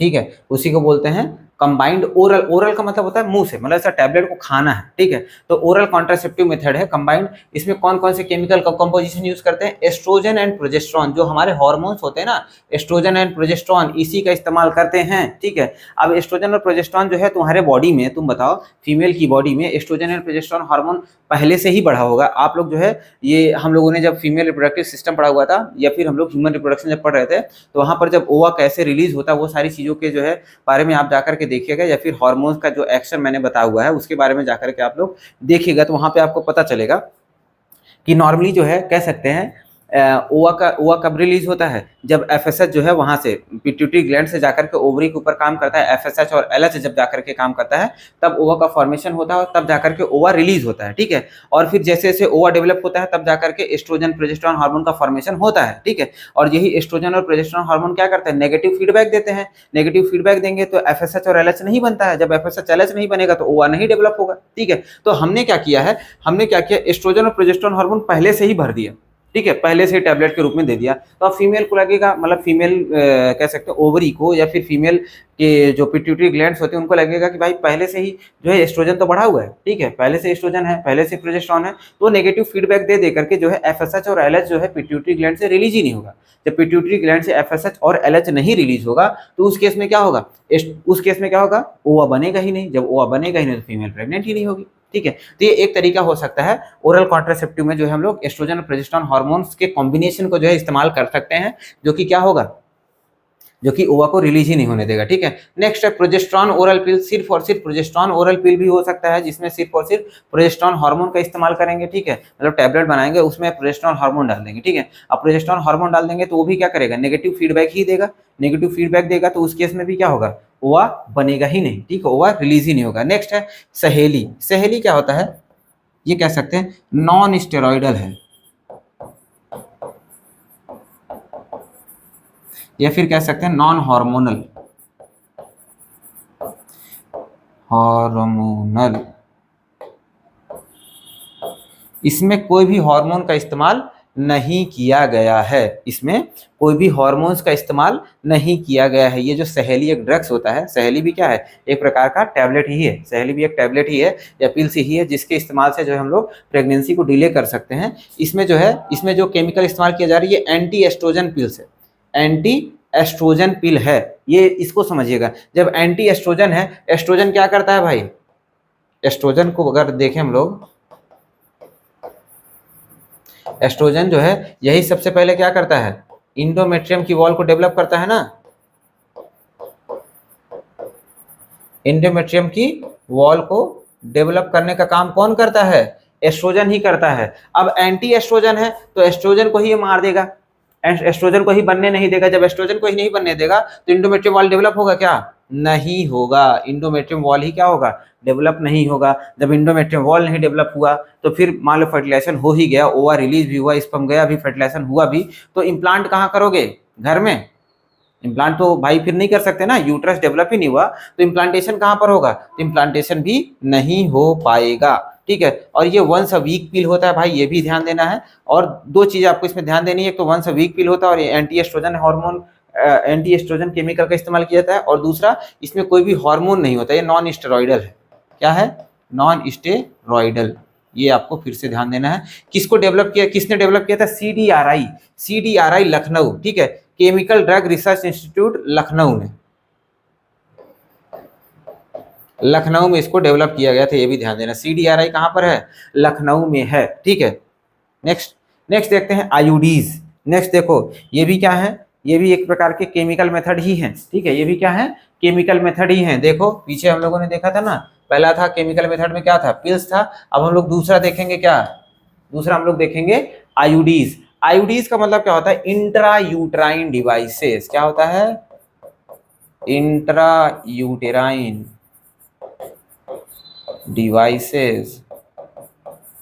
ठीक है, इंट्रा यूट्राइन डिवाइसेस क्या क्या होते हैं, देखो यहाँ पर ये आपको टी जैसा कुछ दिख रहा है, ठीक है, ये या फिर ये ढेर सारे मैंने एग्जांपल्स यहाँ पर लगाए हुए हैं, इन्हीं को बोलते हैं इंट्रा यूट्राइन डिवाइसेस। इनको क्या किया जाता है, देखो यहाँ पर मैंने फेलोपियन ट्यूब को एक बनाया हुआ दिख रहा होगा आपको, ठीक है, अच्छे से दिख रहा होगा, मुझे पता है, ठीक है, अच्छे से आपको दिख रहा होगा। अब यहाँ पर देखो क्या हुआ है, यही जो टी जैसे स्ट्रक्चर दिख रहे हैं, इनको यूट्रस में ऐसे इम्प्लांट कर दिया जाता है, ऐसे यूट्रस में डॉक्टर की मदद से ऐसे डाल दिया जाता है, और पीछे इसमें छल्ला जैसा भी लग रहा था, थ्रेड लगा होता है, जिसकी मदद से इसको खींच के वापस बाहर भी निकाला जा सकता है। ठीक है, दिख रहा है, आई होप आपको, हाँ अच्छे से दिख रहा है। ठीक है, तो ये जो स्ट्रक्चर है, ये जो स्ट्रक्चर है आपको जो यहाँ पर दिख रहा है, ठीक है, इसी को हम लोग बोलते हैं आयुडी। ये क्या होता है, ये यूट्रस के अंदर इसको इम्प्लांट जब कर दिया जाता है तो यूट्रस जो है कह सकते हैं, अब मतलब जैसे आपके मुंह में कभी दांत में या फिर कहीं पर कुछ भी लग जाता है तो जीभ क्या करती है, उसको खोदती रहती है। ठीक है, जीभ हमेशा डिस्टर्ब रहती है। ठीक है, ऐसा लगेगा कि जैसे दांत में कुछ फंसा हुआ है, वहीं पर जीभ जो है दिन भर लगी रहेगी जब तक वो हट नहीं जाएगा। वैसे अब तुम बताओ, अगर फीमेल के यूट्रस के अंदर कोई ऐसा फॉरेन ऑब्जेक्ट डाल दोगे तो फीमेल का यूट्रस क्या हो जाएगा, एकदम डिस्टर्ब हो जाएगा ना, उसका मूड खराब हो जाएगा, क्या ला के रख दियो भाई। ठीक है, उसी के चक्कर में लगा रहेगा, उसके सेल्स जो होंगे उसी के चक्कर में लगे रहेंगे, क्या है इसको खत्म करो, इसको खराब करो, इसको निकालो यहाँ से। तो उस चक्कर में जो है यूट्रस सही से डेवलप नहीं हो पाएगा, उसके चक्कर में उससे डिस्टर्ब होकर के यूट्रस सही से डेवलप नहीं हो पाएगा। तो इसकी मदद से भी क्या होता है, हम लोग जो है ह्यूमंस प्रेगनेंसी को डिले कर सकते हैं। तो इसमें जो है कुछ अलग अलग टाइप के आईयूडीज होते हैं, उनको ही जो है हम लोग देखने वाले हैं। तो सबसे पहले आता है एक इनर्ट आईयूडीज, इसमें कोई भी केमिकल का इस्तेमाल नहीं किया जाता है, इसमें कोई भी केमिकल का इस्तेमाल नहीं किया जाता है, इसकी वजह से इसको बोलते हैं इनर्ट आईयूडीज। ये नॉर्मली कह सकते हैं, ये कह सकते हैं प्लास्टिक या फिर रबड़ का बना हुआ होता है, रबर का ही बना हुआ होता है। देखो ये वाला जो आपको दिख रहा है, ये ऐसे मैंने बना दिया है, इसमें भी ये थ्रेड लगा हुआ है, ठीक है, इसमें भी धागा ऐसे लगा हुआ है, ये ऐसे मतलब रबड़ का, सॉफ्ट रबड़ का बना हुआ होता है। इसको यूट्रस के अंदर डाल दे, इसमें ये इनर्ट है, ये कोई केमिकल रिलीज नहीं करता है। बस ऐसा समझ लो जैसे दांत में कुछ फंस गया है और पूरा जीव जो है दिन भर मुंह में लगा हुआ इधर उधर डिस्टर्ब है, वैसे सिर्फ यूट्रस को डिस्टर्ब करके रखता है बस, ठीक है। स्पर्म आ रहा है, जा रहा है, डजेंट मैटर, जा रहा है, फर्टिलाइजेशन कर रहा है, सब कुछ हो रहा है, लेकिन वो यूट्रस कितना डिस्टर्ब करके रखता है, यूट्रस इंप्लांटेशन के लिए डेवलप हो ही नहीं पाता है, ठीक है। तो अल्टीमेटली जब फर्टिलाइजेशन हो भी गया तो इम्प्लांटेशन नहीं हो पाएगा। तो इनर्ट आईयूडीज का एग्जांपल है लिप्पल लूप्स। क्या है? लिप्पल लूप्स। नेक्स्ट है Cu++ या फिर इसको बोलते हैं कॉपर आयोडीज। क्या बोलते हैं? कॉपर आयोडीज। ये ऐसे आयोडीज होते हैं कि इनके अंदर जो है कह सकते हैं हम लोग कॉपर के पतले पतले वायर्स या फिर कॉपर का इस्तेमाल करते हैं, और ये क्या करता है? कॉपर रिलीज करता है, ठीक है। जब इसको इंसर्ट कर देंगे फीमेल के यूट्रस में तो वहां पर क्या करता है? कॉपर रिलीज करता रहेगा, ऐसे ऐसे कॉपर रिलीज करता रहेगा। जब कॉपर रिलीज करेगा तो ये कॉपर जो होता है कह सकते हैं हमारे यूट्रस को जो है कह सकते हो डेवलप होने से रोकता है, हमारे यूट्रस को या फीमेल के जो यूट्रस होता है उसको डेवलप होने से रोकता है। उसके साथ में ही कॉपर की जो एक आइडेंटिटी होती है, ये स्पर्मिसाइडल भी होता है। ये क्या होता है? स्पर्मिसाइडल भी होता है। तो कॉपर जो है, कॉपर रिलीज होता रहेगा, कॉपर निकलता रहेगा और स्पर्म को भी किल करने का काम करता है। स्पर्म की मतलब मोटिलिटी को, स्पर्म की जो मूव करने की कैपेसिटी होती है ना, उसको भी कम कर देता है, ठीक है। तो स्पर्म जो है कह सकते हैं एकदम से मतलब कॉपर के उपस्थिति की वजह से स्पर्म एकदम से खत्म हो जाता है, मतलब मर सा जाता है, ठीक है। वो मर सा जाता है तो अब वो ट्रेवल ही नहीं कर सकता, चल ही नहीं कर सकता है, तो जाकर के ओवा को फर्टिलाइज ही क्या करेगा वो, ठीक है। तो दो चीजें कर रहा होता है, एक तो जो है स्पर्म को किल करने का काम करेगा कॉपर, और उसके साथ साथ में यूट्रस को अनसुटेबल बनाएगा फॉर द इम्प्लांटेशन, ठीक है। तो एग्जांपल देखो CUT एक है, नेक्स्ट Cu7 है, एक है मल्टीलोड 375। देखो CUT कौन सा है? देखो यहाँ पर ये टी के जैसा बना है ना, और इसके ऊपर क्या है? कॉपर वायर लगा हुआ है, इसको बोलते हैं CUT। ये क्या होता है? CUT होता है। और नेक्स्ट है Cu7, ये 7 के जैसा दिख रहा है ना, देखो ऐसे 7 के जैसा दिख रहा है, ये Cu7 हो गया, कॉपर लगा हुआ है। और ये आपका जो है ये मल्टीलोड 375 है। ये क्या है? मल्टीलोड 375। ये क्या होते हैं? ये कॉपर रिलीजिंग आयोडीज होते हैं। नेक्स्ट है हार्मोन रिलीजिंग आयोडीज की बात करते हैं। हार्मोन रिलीजिंग, इसमें क्या होगा? ये कुछ हार्मोन्स रिलीज करते हैं। ये क्या करते हैं? हार्मोन्स रिलीज करते हैं, मतलब इसमें पैकेट्स बने होते हैं अंदर की तरफ। यहाँ पर ये देखो, ये पैकेट है, इसके अंदर हार्मोन्स भरे हुए हैं, जो क्या होगा जब डाल देंगे तो ये क्या करेगा? कुछ ना कुछ हार्मोन्स रिलीज करता रहता है, जिसकी वजह से इम्बैलेंस क्रिएट हो जाता है और जो है फीमेल के अंदर इम्प्लांटेशन नहीं हो पाता है, फिर फीमेल का यूट्रस सही से डेवलप नहीं हो पाता, ठीक है। यहाँ पर एग्जाम्पल की बात करते हैं तो पहला एग्जाम्पल है प्रोजेस्टासर्ट, ये एक हार्मोनल आयोडीज होता है। नेक्स्ट है LNG20। तो ये देखो, ये प्रोजेस्टासर्ट है भाई, और ये वाला जो है LNG20 है, ठीक है। ये दो टाइप के जो है आपको यहाँ पर हार्मोन रिलीजिंग आयोडीज मिल जाते हैं, ठीक है। आगे देखें अगर हम लोग, आगे अगर बात करते हैं, नेक्स्ट है इम्प्लांट्स। देखो आयोडीज हमने देख लिया है, आयोडीज हमने देख लिया है, ठीक है, आयोडीज हमने देख लिया। अब उसके बाद केमिकल में ही एक आता है तीसरा पॉइंट, जिसको हम लोग बोलते हैं इम्प्लांट, ठीक है। केमिकल जो होते हैं वो 4 तरीके के थे, ठीक है। केमिकल जो है 4 तरीके से जो है केमिकल का इस्तेमाल किया जा सकता है। हम लोगों ने क्या क्या देख लिया? हम लोगों ने सबसे पहले केमिकल में क्या देखा था? केमिकल में हम लोगों ने सबसे पहले टैबलेट्स देखे थे ना, पिल्स। उसके बाद हम लोगों ने आयोडीज देखा। अब उसके बाद जो हम लोग इम्प्लांट्स देखने वाले हैं। इम्प्लांट्स क्या होते हैं भाई? इम्प्लांट्स जो है कह सकते हैं ऐसे पतले पतले ट्यूब होते हैं, सिलेंडर्स होते हैं, कह सकते हैं ऐसे छोटे छोटे पतले पतले सिलेंडर्स होते हैं। यहाँ पर मैं थोड़ा बड़ा बना रहा हूँ, ऑब्वियस बात है दिखाने के लिए, नहीं तो बाकी ये बहुत छोटे छोटे होते हैं, मतलब ऐसा छोटे छोटे होते हैं, पतले पतले ट्यूब जैसे होते हैं, छोटे छोटे सिलेंडर के जैसे। उनके अंदर कुछ हार्मोन केमिकल्स भरे हुए होते हैं, और उनको जो इम्प्लांट्स होते हैं उनको जो है स्किन में सबक्यूटेनियसली, देखो यहाँ पर दिखाया है मैंने, स्किन में देखो, ये यहाँ पर स्किन में यहाँ पर ये इम्प्लांट लगा हुआ है इसका, ठीक है। इम्प्लांट लगा हुआ है स्किन में ऊपर की तरफ ही, सबसे ऊपर सबक्यूटेनियस में, सबक्यूटेनियस स्किन मतलब सब ऊपर से स्किन के जस्ट नीचे थोड़ा सा ऐसा चीरा लगा करके उसके अंदर उसको इम्प्लांट कर देते हैं। वो क्या करता है, वो हार्मोन धीरे धीरे धीरे धीरे ब्लड में तुम्हारे रिलीज करता रहेगा पूरे महीने भर, ठीक है, पूरे महीने भर रिलीज करता रहेगा। तो ये अक्सर जो है महीने साल भर के लिए लगाए जाते हैं, उसके बाद ये इनको निकाल करके फिर से इम्प्लांट करना होता है, ठीक है। तो बार बार इनको निकालना लगाना रहता है, ठीक है। अभी कह सकते हैं थोड़ा सा सर्जिकली होता है, कॉस्टली भी होता है, तो इसको ज्यादातर लोग इस्तेमाल नहीं करते हैं, लेकिन ये भी एक तरीका है, ठीक है। देखो ये इसका एग्जांपल है नॉर प्लांट, इसको जो है नॉर प्लांट बोलते हैं। इसको स्किन के नीचे लगाया जाता है। इसमें क्या इस्तेमाल करते हैं, या तो प्रोजेस्टेरॉन, सिर्फ प्रोजेस्टेरॉन का इस्तेमाल कर सकते हैं हम लोग, उसके साथ साथ में और क्या इस्तेमाल कर सकते हैं, एस्ट्रोजन और प्रोजेस्टेरॉन दोनों को ऐड करके भी इस्तेमाल कर सकते हैं, ठीक है। इसको स्किन में जो है सबक्यूटेनियस तरीके से ऐसे इम्प्लांट कर दिया जाता है। देखो यहाँ पर दिखाया मैंने, ये क्या है, कॉन्ट्रासेप्टिव इम्प्लांट जो स्किन में इम्प्लांट किया गया है, ठीक है। आगे देखें, नेक्स्ट है इंजेक्शन। अब इंजेक्शन में क्या होता है भाई, जैसे इम्प्लांट स्किन के नीचे लगा था वो धीरे धीरे रिलीज करता रहता है हार्मोन्स, और क्या करता है, फीमेल के यूट्रस को जो कह सकते हैं अनसूटेबल बनाता है, या फिर ओवा को रिलीज होने नहीं देता है, या फिर कह सकते हैं शॉर्टली की हार्मोनल इम्बैलेंस क्रिएट करके रखता है, ठीक है। अब नेक्स्ट इंजेक्शन में है। इंजेक्शन में भी वही सेम चीज है, बस यहाँ पर जो है आपको हर मंथ इंजेक्शन लगवाना पड़ेगा, ठीक है। इम्प्लांट क्या था, लगा दिया है, साल 6 महीने तक चल रहा है, ठीक है। इम्प्लांट की बात करें, सॉरी इंजेक्शन की बात करें, तो इसको जो है हर महीने आपको इंजेक्शन के रूप में लेना पड़ेगा। वही सेम हार्मोन्स ही है, बस आपको इंजेक्शन के रूप में लेना पड़ता है। इसमें इंजेक्शन कहाँ पर लगता है, इंट्रामस्कुलर, ठीक है, मसल्स में, मतलब ऐसा कह सकते हैं यहाँ पे लग जाएगा, या फिर हमारे थाइस पे या फिर हिप पे इसको लगाया जा सकता है। इसमें क्या होता है, प्रोजेस्टेरॉन या फिर एस्ट्रोजन और प्रोजेस्टेरॉन दोनों का ही इस्तेमाल कर सकते हैं, ठीक है। अगर अकेले इस्तेमाल करना है तो प्रोजेस्टेरॉन हो जाएगा, अगर दोनों का इस्तेमाल करना है तो एस्ट्रोजन और प्रोजेस्टेरॉन दोनों को मिक्स करके भी इस्तेमाल कर सकते हैं, ठीक। नेक्स्ट क्या है, नोट पॉइंट। अगर हम लोग देखें, नोट पॉइंट में क्या बता रहा है कि जो आईयूडीज होते हैं, इंट्रा यूट्राइन डिवाइसेज होते हैं, ये क्या करते हैं भाई, reduce fertilising capacity of the sperm, reduce fertilising capacity of the sperm, ये मैंने पीछे ही बताया आप लोगों को। और क्या करता है, मतलब फर्टिलाइजिंग कैपेसिटी मतलब मोटिलिटी को घटा देता है, स्पर्म के जो है मोटिलिटी को घटा देता है, स्पर्म को, बहुत सारे स्पर्म को मार डालता है, ठीक है।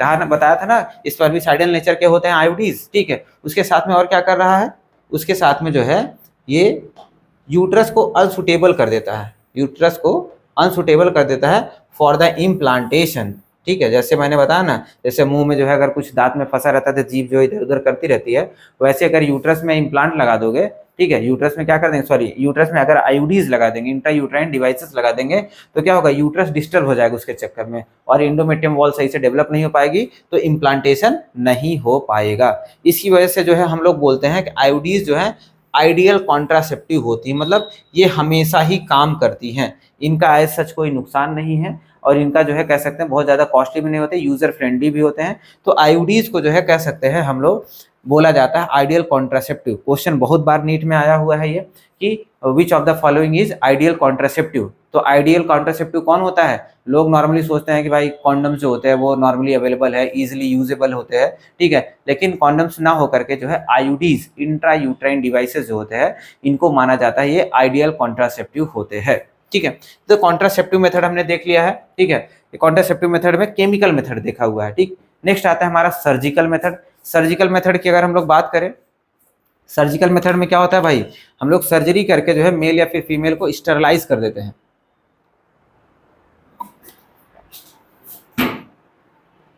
मेल या फीमेल को स्टरलाइज करना मतलब इनएक्टिव कर देना, ठीक है। इनएक्टिव किस कॉन्टेक्स्ट में बोल रहा है, कि गैमीट प्रोडक्शन में इनएक्टिव कर देना, मतलब वो गैमीट ही नहीं बना पाएगा, अगर गैमीट बन भी रहा है तो वो रिलीज ही नहीं होगा।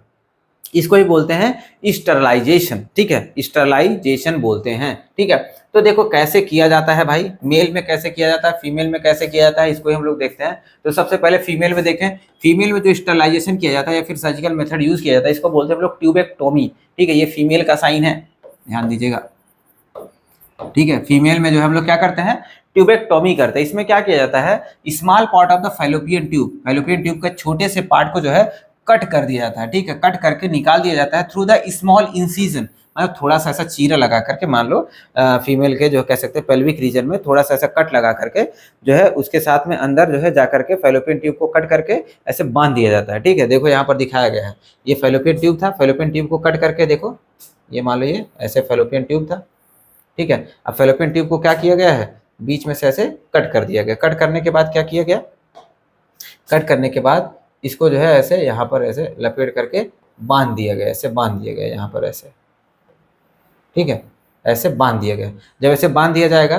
तो मान लो यहाँ पर जो है, यहाँ पर जो भी ओवा वगैरह रिलीज होंगे, तो ये मान लो यहाँ पर ऐसे ट्यूब कनेक्टेड है, ठीक है, ये ट्यूब ऐसे कनेक्टेड है। जो ओवर रिलीज होगा वो आकर के यहीं पर ब्लॉक हो जाएगा, आगे बढ़ ही नहीं पाएगा, जब यूट्रस तक नहीं जा पाएगा। और मान लो यहाँ से इस पर भी अगर आना चाहेगा तो भी आगे नहीं जा पाएगा, ठीक है। इसी को हम लोग क्या बोलते हैं, ट्यूबेक्टोमी, मतलब फैलोपियन ट्यूब। देखो ट्यूब से ट्यूबेक्टोमी याद रखना, फैलोपियन ट्यूब फीमेल में होता है तो फैलोपियन ट्यूब का ही जो हम लोग ट्यूबेक्टोमी कर सकते हैं, ट्यूब को कट करके बांध सकते हैं। तो फीमेल में क्या होता है, ट्यूबेक्टोमी होता है। और वहीं मेल में क्या होता है, मेल में क्या होता है, वास्ट डिफरेंस होता है ना।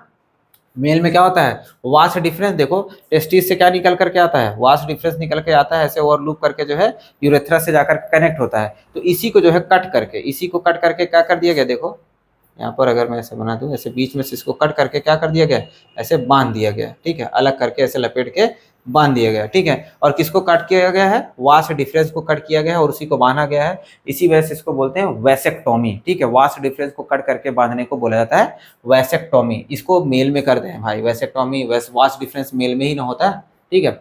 तो वास्ट डिफरेंस को कट करके बांधा जाता है, ठीक है, ऐसा छोटा सा कट लगा करके बांध दिया जाता है, इसी को बोलते हैं वैसेक्टोमी। ये तो हो गया मेल स्टरलाइजेशन, ठीक है, मेल स्टरलाइजेशन या फिर कॉन्ट्रासेप्टिव मेथड हमारा पूरा हो गया, ठीक है, कॉन्ट्रासेप्टिव मेथड हमारा पूरा हो गया है। इसके बाद जो है हम लोग देखेंगे एमटीपी। क्या देखेंगे, एमटीपी।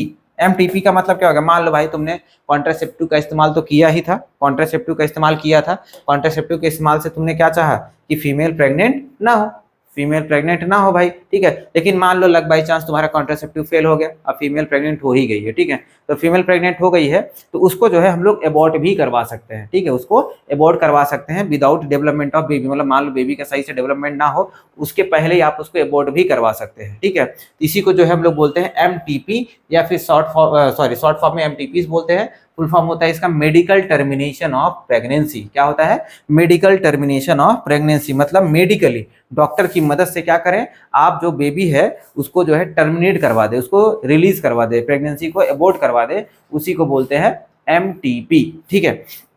देखो इसका मतलब क्या बताया गया कि इंटेंशनल, आप अपनी इच्छा अनुसार, इंटेंशनल या वॉलंटरी, इच्छा के अनुसार, मतलब अपने सोच विचार करके इच्छा अनुसार क्या करें, अगर आप जो है टर्मिनेशन करवाते हैं प्रेगनेंसी का, टर्मिनेशन करवाते हैं प्रेगनेंसी का बिफोर फुल टर्म, ऐसा नहीं कि भाई 9 महीना हो गया अब तुमको जो है प्रेगनेंसी टर्मिनेट करवाना है, तब तो भाई तब तो मतलब बच्चे की जान लेना, मतलब तब आपके ऊपर मर्डर केस लग जाएगा भाई, ठीक है। तब वो बच्चा हो चुका है, आपको उसको मारने के ऊपर जो है मर्डर केस लग जाएगा, ठीक है। तो कह रहा फुल टर्म कंप्लीट नहीं हुआ, मतलब 2-3 महीने हुए हैं, उसी के टाइम पीरियड में ही अगर आप इंटेंशनल एबॉर्शन करवाते हो, टर्मिनेशन करवाते हो, तो उसी को क्या बोलते हैं हम लोग, एमटीपी बोलते हैं या फिर इंड्यूस्ड एबॉर्शन बोलते हैं, मतलब चाहा हुआ एबॉर्शन, ठीक है, जबरदस्ती आपने पुश करके एबॉर्ट करवाया है, ठीक। तो इंडिया ने जो है कह सकते हैं एमटीपी को लीगलाइज किया कब, 1971 में। ये बहुत इंपॉर्टेंट है, क्वेश्चन आ चुका है नीट में।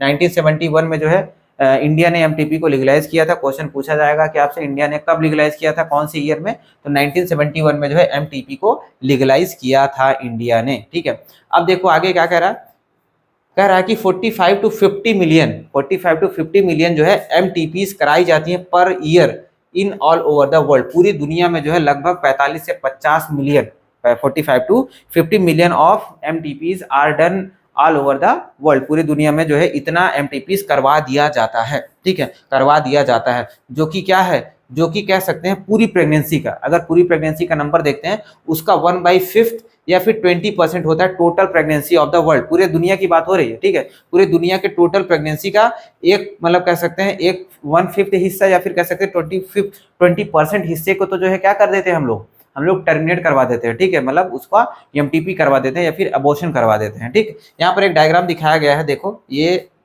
फीमेल का, यहाँ पर फीमेल रिप्रोडक्टिव सिस्टम को दिखाया जा रहा है।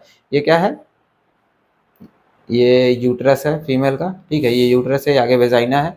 और यहाँ पर मान लो इम्प्लांटेशन हो गया था, बेबी का इम्प्लांटेशन हो चुका है, ठीक है, लेकिन अभी स्टार्टिंग फेज ही होता है। तो डॉक्टर क्या करते हैं, कुछ मेडिकल इंस्ट्रूमेंट की मदद से उसको क्या करते हैं, रिमूव कर देते हैं, इम्प्लांटेशन को रिमूव कर देते हैं और वो डिस्चार्ज होकर के निकल जाता है, ट्यूब की मदद से जो उसको टर्मिनेट करवा देते हैं, ठीक है। इसी को बोला जाता है एमटीपी, ठीक है। एमटीपी कब लीगलाइज हुआ, 1971 में इंडिया में। पूरे दुनिया में कितने एमटीपीज हो जाते हैं, 45 to 50 मिलियंस पर ईयर, जो कि कितना है 1/50 या फिर 20% टोटल प्रेगनेंसी का होता है। ठीक है, नेक्स्ट क्या है, इंडिया में जो है कुछ चेंजेस करे गए थे, एमटीपी से रिलेटेड कुछ चेंजेस करे गए थे। वो कब किए गए थे? 2017 या फिर कह सकते हैं 2017 में, 2017 में जो है कुछ एमटीपीज में अमेंडमेंट करा गया था। अमेंडमेंट मतलब होता है चेंजेस करना। ठीक है, क्या चेंजेस करा गया था? चेंजेस ये किया गया भाई कि मान लो कोई भी कपल है, वो क्या कराना चाहता है? एमटीपी करवाना चाहता है। कोई भी कपल एमटीपी करवाना चाहता है तो कब सही से करवा सकता है, वही चीज यहाँ पर जो है उसके बारे में डिस्कस किया गया कि एमटीपीज कब तक जो है सही मानी जा सकती है, कब तक सेफ मानी जा सकती है और कब जो है सेफ नहीं मानी जाएगी। ठीक है, मतलब आप कब इजीली एमटीपी करवा सकते हो, इसी का जो है अमेंडमेंट लाया गया था 2017 में। ठीक है, तो क्या बताया गया इसमें कि मान लो फर्स्ट ट्राइमेस्टर चल रहा है, कोई फीमेल प्रेग्नेंट है, उसका फर्स्ट ट्राइमेस्टर चल रहा है, या फिर जो है कह रहा है 12 वीक तक की बात हो रही है। ठीक है, 12 वीक तक बात चल रही है, मतलब वही हो गया एक महीने में कितने वीक होते हैं? 4 वीक होते हैं, तो 3 महीने में कितना हो जाएगा? 12 वीक। ठीक है, तो वही 3 महीने की बात हो रही है फर्स्ट ट्राइमेस्टर में, या फिर 12 वीक के बीच में अगर एमटीपी करवाई जाती है तो इसको क्या माना जाता है? सेफ माना जाता है। इसमें सिर्फ और सिर्फ एक मेडिकल प्रैक्टिशनर की जरूरत होती है, मतलब एक डॉक्टर से आप कंसल्ट कर लेते हैं, कोई गायनेकोलॉजिस्ट से कंसल्ट कर लेते हैं, बस उतने से काम हो जाएगा। अगर उसने यस बोल दिया तो आप एमटीपी करवा सकते हैं। ठीक है, लेकिन मान लो सेकंड ट्राइमेस्टर चल रहा है, मान लो भाई तीसरा महीना डक चुका है, चौथा, पांचवा, छठवां महीना चल रहा है, तो उसमें क्या होता है? फीटस अच्छे से डेवलप होने लगता है भाई। 6 महीने में ही फीटस सही से डेवलप हो चुका होता है, मतलब कह सकते हैं सारे बॉडी ऑर्गन्स बन जाते हैं। फिर लास्ट के जो 7वां, 8वां, 9वां महीने होता है ना, सिर्फ उसमें डेवलपमेंट होता है, कोई नया ऑर्गन वार्गन नहीं बनता उसमें। ठीक है, तो इसलिए माना जाता है कि जो अगर मान लीजिए 3 महीने के बाद जो है चौथा, पांचवा, छठवां महीने में अगर आप जो है एबॉर्शन करवाना चाहते हैं तो उसको जो है बहुत रिस्कियर माना जाता है। ठीक है, उसको बहुत रिस्कियर माना जाता है। इसमें जो है फीमेल का बहुत ब्लड लॉस हो सकता है और जो प्रेग्नेंट फीमेल होती है उसकी डेथ भी हो सकती है। तो इस केस में जो है 2 मेडिकल प्रैक्टिशनर की जरूरत पड़ती है। 2 डॉक्टर अगर आपको यस बोलते हैं तभी जाकर के आप जो है अबॉर्ट करा सकते हैं, अदरवाइज आपको नहीं कराने दिया जाएगा। आप कह सकते हैं ये इलीगल माना जाएगा। ठीक है, कानूनी तरीके से गलत माना जाएगा। ठीक है, आगे देखें अगर हम लोग देखते हैं तो नेक्स्ट आता है सेक्सुअली ट्रांसमिटेड डिजीज। क्या है? सेक्सुअली ट्रांसमिटेड डिजीज, एसटीडीज इसको बोलते हैं। ठीक है, एसटीडीज के बारे में हम लोगों ने शुरू में देखा था ना। ठीक है, अब एसटीडीज को हम लोग और क्या बोलते हैं भाई? देखो, एसटीडीज का दूसरा भी नाम है, इसको हम लोग विनरल डिजीज भी बोलते हैं, विनरल डिजीज, या फिर वीडी शॉर्ट फॉर्म में बोलते हैं, या फिर रिप्रोडक्टिव ट्रैक्ट इन्फेक्शन भी बोलते हैं। रिप्रोडक्टिव ट्रैक्ट इन्फेक्शन या शॉर्ट फॉर्म में आरटीआईज बोलते हैं। ठीक है, देखो विनरल डिजीज क्यों बोलते हैं? विनरल का मतलब सिंपल सा होता है, मतलब रिप्रोडक्टिव ऑर्गन से रिलेटेड होता है। ठीक है, विनरल का मतलब, विनरल टर्म सीधा सीधा जो है रिप्रोडक्टिव ऑर्गन से रिलेटेड होता है। रिप्रोडक्टिव ऑर्गन से रिलेटेड है, तो इसी वजह से अब क्या होता है, ये नॉर्मली जो डिजीज फैलता भी है या फिर ये जो इन्फेक्शन होता है रिप्रोडक्टिव ऑर्गन्स में ही होता है, इसी वजह से इसको विनरल डिजीज भी बोलते हैं। और रिप्रोडक्टिव ट्रैक्ट इन्फेक्शन का मतलब साफ साफ समझ में आ रहा है भाई कि रिप्रोडक्टिव ट्रैक्ट में कोई इन्फेक्शन हो रहा होगा, इसी वजह से इसको जो है आरटीआई या रिप्रोडक्टिव ट्रैक्ट इन्फेक्शन भी बोलते हैं। किसको? एसटीडीज को। ठीक है, एसटीडीज को। ठीक है, अब देखो ये इन्फेक्शन फैलता कब है, कैसे फैलता है, इसके बारे में देखते हैं हम लोग। अभी हमको तो नॉर्मली पता है ना कि भाई एसटीडीज क्या होता है, सेक्सुअल कांटेक्ट की वजह से ही फैलेगा। ऑब्वियस बात है, सेक्सुअल कांटेक्ट की वजह से ही फैलता है। क्यों? क्योंकि बॉडी फ्लूइड क्या होता है, एक्सचेंज होते हैं ना एक दूसरे से, तो उस चक्कर में क्या होता है, सेक्सुअली ट्रांसमिटेड डिजीज फैल सकता है। ठीक है, देखो ज्यादातर ये कब होता होगा? ज्यादातर जो है उस एज में होता है जिस एज में जो है ज्यादा लोग सेक्सुअली एक्टिव होते हैं, या फिर मोर प्रोन टू द, कह सकते हैं मोर डिजायर फॉर द, कह सकते हैं सेक्सुअल इंटरकोर्स। ठीक है, more desire for the sexual intercourse कौन सी एज में ज्यादातर लोग होते हैं? वो 15 to 24 ईयर कह सकते हैं, एडोलसेंस पीरियड हो गया, या फिर कर सकते हैं अर्ली टीनेज की बात कर सकते हैं। ठीक है, तो लगभग 15 से 24 साल की उम्र के लोगों के अंदर जो है ये ज्यादा जो है सेक्सुअली ट्रांसमिटेड डिजीज ट्रांसमिट हो सकने की प्रोबेबिलिटी होती है। ठीक है, देखिए कैसे ट्रांसमिशन होता कैसे है ट्रांसमिशन? जेनाइटल कांटेक्ट की वजह से हो सकता है। मान लो सेक्सुअल इंटरकोर्स के टाइम पर क्या होगा, मेल फीमेल के जेनाइटल्स आपस में कांटेक्ट करेंगे, उसकी मदद से हो सकता है। Next, sharing of the injection और निडल। मान लो कोई चर्सी लोग होते हैं भाई, ठीक है, चर्सी लोग होते हैं ना जो ड्रग्स वगैरह करते हैं, तो मान लो अब वो लोग जो है एक इंजेक्शन से एक ने अपने को ड्रग्स लगाया, ठीक है, वही इंजेक्शन से दूसरा लगाया, तीसरा लगाया, चौथा लगा, उसी में से किसी को एसटीडी है, सेक्सुअली ट्रांसमिटेड डिजीज है, ठीक है। अब सेक्सुअली ट्रांसमिटेड डिजीज सिर्फ और सिर्फ सेक्सुअल इंटरकोर्स से नहीं फैलता है, ये एक मिथ भी हटा दीजिए। सिर्फ और सिर्फ सेक्सुअल इंटरकोर्स से नहीं फैलता है, बॉडी फ्लूइड को मतलब बॉडी फ्लूइड कैसे भी डिस्चार्ज हो, एक बॉडी से दूसरे बॉडी में कैसे भी बॉडी फ्लूइड का ट्रांसमिशन हो, उसकी वजह से भी जो है सेक्सुअली ट्रांसमिटेड डिजीज हो जाएगा।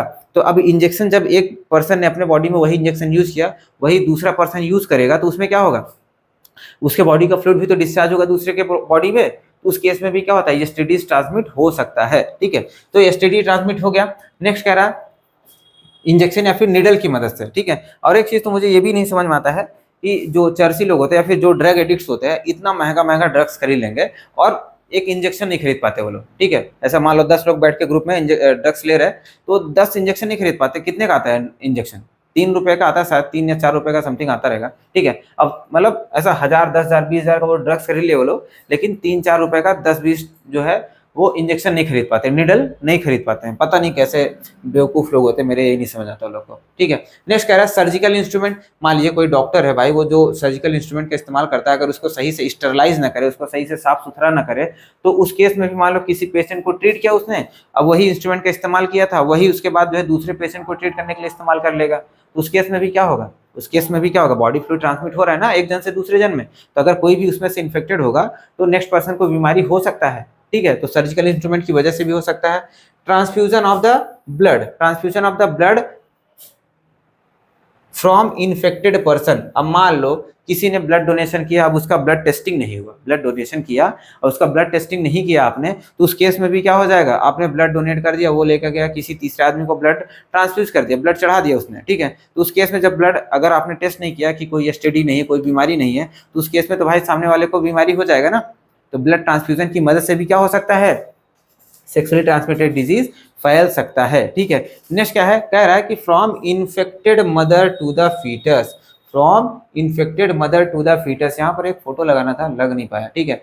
इन्फेक्टेड मदर टू फीटस, मान लो कोई मदर है, उसको जो है एड्स हुआ है, ठीक है, एड्स हुआ है, तो प्लेसेंटा की मदद से जो है कह सकते हैं, जब बेबी फीमेल प्रेग्नेंट होती है, जब बेबी उसके अंदर डेवलप हो रहा होता है, तो प्लेसेंटा की हेल्प से जो है वो वायरसेस जो होते हैं, जो HIV वायरस होता है, वो बेबी को भी जाकर के इन्फेक्ट कर सकता है। या फिर मान लो बहुत सारे ऐसे एसटीडीज होते हैं जो कि फीमेल को हुए हैं, वो मतलब उसमें से कुछ भी हुआ है, तो बेबी के डिलीवरी के टाइम पर भी जो है उसको इन्फेक्ट कर सकती है, ठीक है। तो ऐसा कह सकते हैं हम लोग कि एसटीडीज जो है मदर से बेबी को भी ट्रांसमिट हो सकता है या फिर ट्रांसफर हो सकता है, तो ये भी ध्यान देना है। ऐसा मत सोचिएगा कि मदर से बेबी को ट्रांसमिट नहीं हो सकता है, ठीक है। अब देखो इन सब से बचने के लिए क्या प्रिकॉशंस इस्तेमाल कर सकते हैं हम लोग, इन सब से बचने के लिए क्या क्या प्रिकॉशंस इस्तेमाल कर सकते हैं।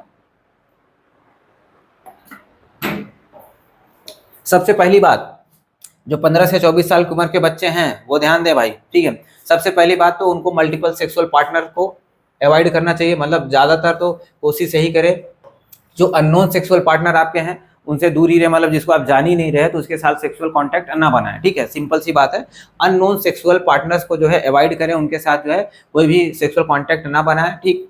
और उसके साथ में कह रहा है अगर बनाना भी है तो कॉन्डम का इस्तेमाल करें, ठीक है। Use the condom always during the coitus, sexual intercourse के दौरान जो है कॉन्डम्स का इस्तेमाल करें।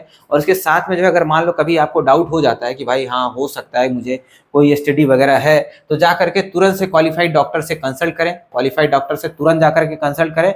अगर शुरुआती समय में आपको पता चल गया तो आप एक कंप्लीट ट्रीटमेंट के थ्रू जो है पूरी बीमारी को ठीक करवा सकते हैं, ठीक है। कंप्लीट ट्रीटमेंट के थ्रू पूरी बीमारी को ठीक करवा सकते हैं अगर आपको शुरू में पता चल जाता है। ये कुछ प्रिकॉशंस हैं, क्या है, ये कुछ प्रिकॉशंस है, ठीक है। अब हम लोग देखते हैं डिजीज, अगर एसटीडीज के बारे में देखें, कुछ ऐसी डिजीज हैं, ठीक है, उसको डिस्कस करना जरूरी है जो हमारी एनसीईआरटी बताती है। तो कुछ ऐसी बीमारियां जो कि नॉट क्योरेबल है, एसटीडीज ज्यादातर जो है वो नॉट क्योरेबल ही होती, मतलब उसका इलाज अभी तक हम लोगों ने सही से खोज नहीं पाया है या फिर उसका इलाज ही नहीं हो सकता है, ठीक है। एग्जाम्पल में देखें, कुछ वायरल डिजीजेज हैं, जो कि नॉट क्योरेबल है, जैसे HIV क्या है, HIV एक वायरस होता है जिसकी वजह से कौन सी बीमारी होती है, एड्स, ठीक है। HIV की वजह से ही क्या होता है, एड्स होता है ना। HIV का फुल फॉर्म क्या है, ह्यूमन इम्यूनो डिफिशियंसी वायरस, और एड्स का फुल फॉर्म क्या होता है, एक्वायर्ड इम्यूनो डिफिशियंसी सिंड्रोम्स, ठीक है। ये एड्स का ही सिंबल दिखाया हुआ है मैंने यहाँ पर,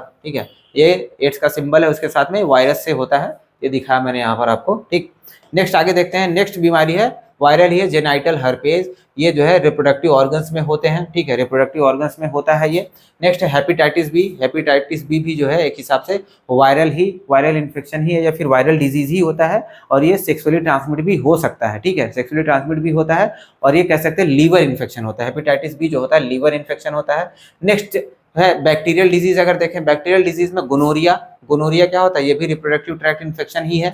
नेक्स्ट है ये रिप्रोडक्टिव ऑर्गन इन्फेक्शन है। नेक्स्ट है क्लेमाइडियासिस, ये भी रिप्रोडक्टिव ऑर्गन रिलेटेड डिजीज होता है। सिफिलिस, ये भी रिप्रोडक्टिव ऑर्गन रिलेटेड डिजीज है। नेक्स्ट है प्रोटोजोवंस, ठीक है, प्रोटोजोवन से भी हो सकता है, इसका नाम है ट्राइकोडर्मियासिस, ठीक है, ट्राइकोडर्मियासिस। ये सारी जो बीमारियां मैंने बताई आपको, वायरल, बैक्टीरियल, प्रोटोजोवन, ये सब नॉट क्योरेबल है, इनका इलाज नहीं किया जा सकता है, ठीक है। नेक्स्ट क्योरेबल की बात करते हैं, तो एक क्योरेबल भी है, एक क्योरेबल डिजीज भी आपको बताया गया है, जिसको हम लोग बोलते हैं जेनाइटल वर्ड्स, एनसीईआरटी में बताया गया है, ठीक है। ये भी जेनाइटल ऑर्गन्स के ऊपर जो है फफोले पड़ जाते हैं, ठीक है, ऐसा स्वेलिंग हो जाता है, फफोले पड़ जाते हैं, पानी भर जाता है उसके अंदर, ठीक है, तो उसको ही बोलते हैं जेनाइटल वर्ड्स। ये कैसा होता है, जो वायरल होता है, लेकिन इसको ट्रीट किया जा सकता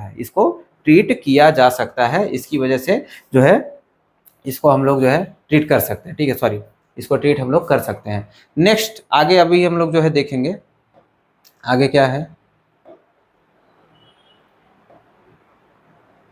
आगे जो है इसके सिम्टम्स, ठीक है, इसके सिम्टम देखो, जो भी एसटीडीज होते हैं उनके कुछ कॉमन सिम्टम्स हैं, ठीक है, उनके कुछ कॉमन सिम्टम्स होते हैं जो रिप्रोडक्टिव ट्रैक्ट इन्फेक्शन कॉज करते हैं, उनके बारे में बात कर रहे हैं। सारे ही नहीं, जो रिप्रोडक्टिव ट्रैक्ट को ही इन्फेक्ट करते हैं या फिर रिप्रोडक्टिव ऑर्गन्स में ही इन्फेक्शन कॉज करते हैं, उनके बारे में जो है हम लोग देख रहे हैं कि ये स्टडीज क्या क्या सिम्टम्स कॉज कर सकते हैं। देखो सबसे पहला सिम्टम है बर्निंग सेंसेशन, मतलब जलन होने लगेगा भाई, रिप्रोडक्टिव ट्रैक्ट में जलन हो सकता है। फ्लूइड डिस्चार्ज हो सकता है। फ्लूइड डिस्चार्ज कैसे हो जाएगा, मान लो ये फीमेल की वेजाइना यहाँ पर है, ठीक है, यहाँ पर क्या हो जाएगा, वो वायरल बैक्टीरियल इन्फेक्शन जो रहेगा यहाँ से क्या करेगा, लिक्विड डिस्चार्ज कराने लगेगा, ठीक है, लिक्विड डिस्चार्ज कराने लगेगा, वेस्ट लिक्विड, ठीक है, वेस्ट लिक्विड डिस्चार्ज कराता है, जिससे जो है फॉल्टी स्मेल आता है, वाटरी फ्लूइड होता है, मतलब वाइट वाटरी फ्लूइड होता है, ठीक है, ये सब क्या होते हैं, इन्फेक्शन के लक्षण होते हैं, फीमेल के अंदर इन्फेक्शन के लक्षण होते हैं। नेक्स्ट क्या कर रहा है, इचिंग हो सकता है, खुजली हो सकती है, स्वेलिंग हो सकता है, ठीक है। नेक्स्ट पेनफुल यूरिनेशन, मतलब यूरिन डिस्चार्ज के टाइम पर क्या हो सकता है, पेन हो सकता है, ठीक है, ये सारे सिम्टम्स होते हैं। और ये सारे सिम्टम्स किसके हैं, पेल्विक इन्फ्लेमेटरी डिजीज के, मतलब जो रिप्रोडक्टिव ट्रैक्ट के इन्फेक्शन में, मतलब कह सकते हैं रिप्रोडक्टिव ट्रैक्ट का इन्फेक्शन कॉज करता है, पेल्विक रीजन में जो रिप्रोडक्टिव ट्रैक्ट होता है ना, ठीक है, तो वहां पर जो इन्फेक्शन कॉज करता है उसी को जो हम लोग बोलते हैं पेल्विक इन्फ्लेमेटरी डिजीज। अब ये डिजीज अलग अलग हो सकती हैं, ठीक है, डिजीज बहुत सारी है इसमें, पेल्विक इन्फ्लेमेटरी डिजीज के अंतर्गत बहुत सारी डिजीज अलग अलग आ सकती है, ठीक है, लेकिन इनको कॉमनली हम लोग क्या बोल रहे हैं, पेल्विक इन्फ्लेमेटरी डिजीज बोल रहे हैं, ठीक है। यहाँ पर एक देखो डायग्राम बनाया है, यहाँ पर देखो ये यूट्रस के अंदर स्वेलिंग हो गया है, इन्फेक्शन हो चुका है, इधर उधर ये फैलोपियन ट्यूब वगैरह डैमेज हो रही है, ठीक है, तो अब पेल्विक रीजन में ही तो है सारा, ठीक है, तो उसी में क्या हो रहा है, ये सारा डिजीज मतलब कह सकते हैं इन्फेक्शन हो रहा होता है, ठीक है। अब इसकी वजह से क्या क्या हो सकता है फीमेल्स के अंदर, इसकी वजह से क्या क्या हो सकता है, एबॉर्शन हो सकता है। एबॉर्शन मतलब भाई कह सकते हैं मान लो फीमेल प्रेग्नेंट थी, 2 4 10 दिन 1 महीने की प्रेग्नेंट थी, और इन्फेक्शन की वजह से बच्चा क्या हो गया, एबॉर्ट हो गया, ठीक है, बच्चा एबॉर्ट हो गया, तो एबॉर्शन हो सकता है। स्टिल बर्थ हो सकता है। स्टिल बर्थ का क्या मतलब होता है, स्टिल बर्थ मान लीजिए कोई बच्चा जो है वो 3 4 महीने तक मतलब नॉर्मल रहा, ठीक है, 3 4 महीने तक फीमेल प्रेग्नेंट रही भी, लेकिन थोड़ा बेबी डेवलपमेंट हुआ, 3 4 महीना बीता, उसके बाद बेबी मर जाता है, उसके बाद बेबी जो है माँ के गर्भ में ही मर जाता है, ठीक है, इसको बोलते हैं स्टिल बर्थ। ये भी क्या होता है, एक रिप्रोडक्टिव ट्रैक्ट इन्फेक्शन की वजह से ही होता है, या फिर कह सकते हैं एसटीडीज की वजह से ही होता है। तो स्टिल बर्थ में आपको ध्यान देना है, बेबी की डेथ जो है, बेबी डाई आफ्टर कह सकते हैं 416 520 लगभग 5 मंथ के बाद होता है, आफ्टर 5 मंथ, ठीक है, मान लो 5 मंथ जो है यूट्रस के अंदर डेवलप हो चुका है, लेकिन 5वें 6वें महीने में क्या हो जाएगा, उसकी डेथ हो जाएगी, पता नहीं किसकी वजह से, लेकिन कुछ न कुछ रीजंस होते हैं जिसकी वजह से उसकी डेथ हो जाएगी, जिसको हम लोग बोलते हैं स्टिल बर्थ। नेक्स्ट है इक्टोपिक प्रेगनेंसी। इक्टोपिक प्रेगनेंसी क्या होती है भाई, मतलब कह सकते हैं फैलोपियन ट्यूब में इन्फेक्शन होने की वजह से जो हमारा जाइगोट होता है, वो नॉर्मली कहाँ पर इम्प्लांट होता है, नॉर्मली आकर के यूट्रस में इम्प्लांट होता है, लेकिन यूट्रस में ना इम्प्लांट होकर के कहीं फैलोपियन ट्यूब में, कहीं दूसरी जगह पे जाकर के इम्प्लांट हो जाए, उसको बोलते हैं इक्टोपिक प्रेगनेंसी। जैसे यहाँ पर देखो इसमें डायग्राम में दिखाया मैंने कि यहाँ फैलोपियन ट्यूब में ही बेबी डेवलप होने लगा है, ठीक है, इसको ही बोलते हैं इक्टोपिक प्रेगनेंसी। नेक्स्ट है इनफर्टिलिटी। भाई इन सब की वजह से इनफर्टिलिटी भी हो सकता है, इन सब की वजह से इनफर्टिलिटी भी हो सकता है। इनफर्टिलिटी मतलब क्या होता है? इनफर्टिलिटी मतलब सिंपल सा अगर हिंदी मतलब बताएं तो नॉर्मली उसको हम लोग कॉमन लैंग्वेज में जो है बाझपन बोलते हैं, या फिर बच्चे ना पैदा कर पाने की एबिलिटी, या फिर कह सकते हैं बच्चे पैदा ही नहीं कर सकते, ऐसे कपल्स को जो है बोला जाता है इनफर्टाइल कपल्स। और इसी प्रोसेस को जो है हम लोग बोलते हैं इनफर्टिलिटी, ठीक है। तो इनफर्टिलिटी भी कॉज करता है, या फिर cancer of the reproductive tract, जो हमारा रिप्रोडक्टिव ट्रैक्ट होता है उसका कैंसर भी ये कॉज करता है, ठीक है, उसका कैंसर भी ये कॉज करता है। तो ये सारे कुछ सिम्टम्स हो गए भाई, सिम्टम्स हमने देख लिया है। और ये सारे सिम्टम्स कहाँ के हैं? पीआईडी, पेल्विक इन्फ्लेमेटरी डिजीज के हैं। और इससे क्या क्या होता है? Abortion, still birth, ectopic pregnancy, infertility, cancer of the reproductive tract, ये सारी चीजें हो सकती हैं, ठीक है। नेक्स्ट हम लोग देखेंगे इनफर्टिलिटी, ठीक है। इनफर्टिलिटी क्या है भाई? सिंपल सा, इनफर्टिलिटी का मतलब क्या होता है? अगर हम लोग हिंदी शब्द में बोले तो अगर कोई भी कपल, कोई भी ह्यूमन कपल अगर बच्चे नहीं पैदा कर पाता है तो उनको हम लोग जो है बोलते हैं इनफर्टाइल, ठीक है, इनफर्टाइल बोलते हैं अगर कोई भी ह्यूमन कपल बच्चे नहीं पैदा कर पाता है, ठीक है। और इस प्रोसेस को जो है हम लोग बोलते हैं इनफर्टिलिटी, ठीक है, इनफर्टिलिटी, सिंपल सा, ठीक। अब देखो इनफर्टाइल हम लोग किसको बोल सकते हैं? अगर ह्यूमंस की बात कर रहे हैं हम लोग तो इनफर्टाइल किसको बोल सकते हैं? कोई ऐसा ह्यूमन कपल जो बहुत लंबे समय तक, जो बहुत लंबे समय तक, मान लीजिए उनकी शादी हो गई, 2-3 साल तक साथ में रह रहे हो और सेक्सुअल इंटरकोर्स मतलब कंटिन्यूअस है, लेकिन उसके बावजूद भी जो है उनके बच्चे नहीं हो रहे हैं, उसके बावजूद भी उनके बच्चे नहीं हो रहे हैं, कोई भी वो कॉन्ट्रासेप्टिव का इस्तेमाल भी नहीं कर रहे हैं, उसके बावजूद भी बच्चे अगर नहीं हो रहे हैं, तब बोला जाता है कि वो कैसे हैं? वो इनफर्टाइल हो गए हैं, ठीक है, मतलब वो इनफर्टाइल हैं, उनके बच्चे नहीं हो पा रहे हैं। ऐसा नहीं होगा कि कोई 10 दिन या महीना भर साथ में रहा है और हम लोग बोलने लगे कि भाई वो तो इनफर्टाइल है, इनफर्टाइल है, ऐसा नहीं होता है। अगर कोई भी कपल, कोई भी ह्यूमन कपल लंबे समय तक 2-3 साल तक साथ में है और उनमें सेक्सुअल इंटरकोर्स भी कंटिन्यूअस है विदाउट एनी कॉन्ट्रासेप्टिव, ठीक है, मतलब ऐसा कोई बर्थ कंट्रोल का भी इस्तेमाल नहीं कर रहे हैं वो लोग, उसके बावजूद भी अगर उनके बच्चे नहीं हो रहे हैं, तब उनको जो है हम लोग इनफर्टाइल बोल सकते हैं, ठीक है। तो यहाँ पर देखिए वही चीज़ मैंने लिखा भी है, इनफर्टिलिटी के अंतर्गत हमने लिखा क्या है भाई कि कोई भी कपल है, ठीक है, कोई भी कपल है उनको हम लोग इनफर्टाइल तब बोल सकते हैं जब वो लोग जो है बच्चे नहीं पैदा कर पा रहे हैं।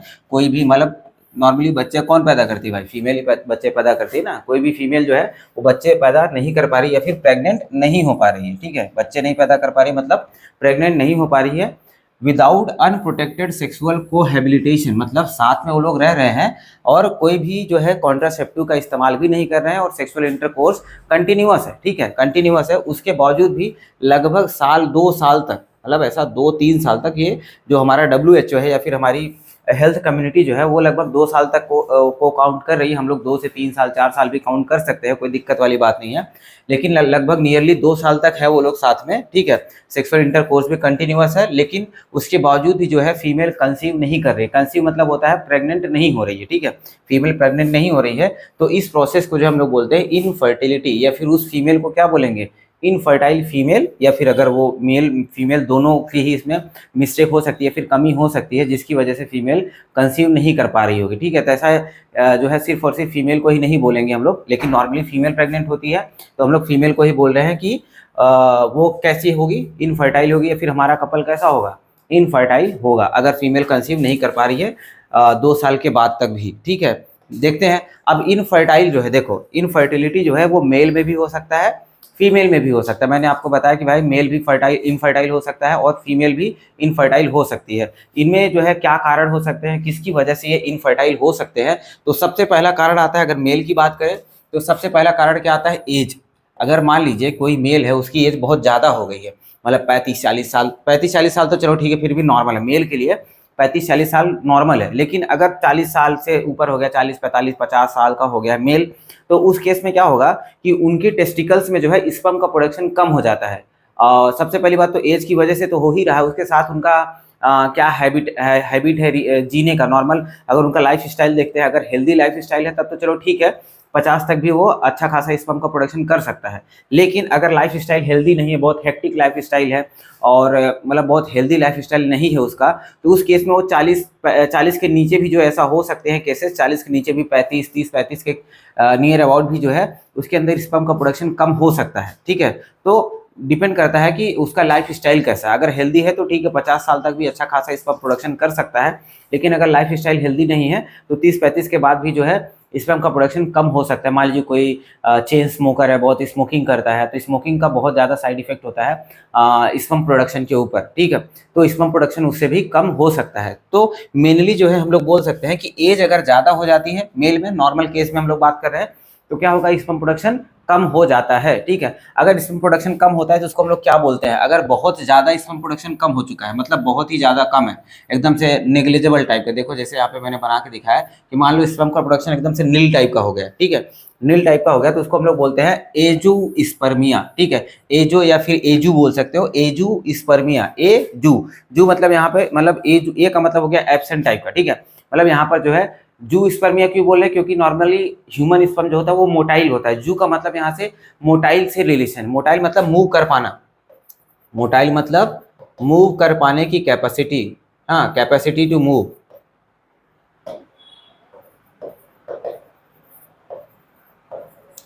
Capacity to move. ठीक है, तो यहाँ पर क्या हो गया, स्पर्म काउंट ही एकदम से कम हो चुका है। अब मान लो नॉर्मली अगर हम लोग बात करते हैं तो भाई कितना था, 200 टू 300 मिलियन स्पर्म जो है एक बार में, एक इजेकुलेशन में जो है फीमेल रिप्रोडक्टिव ट्रैक्ट में मेल जो है इंसेमिनेट करता है फीमेल को।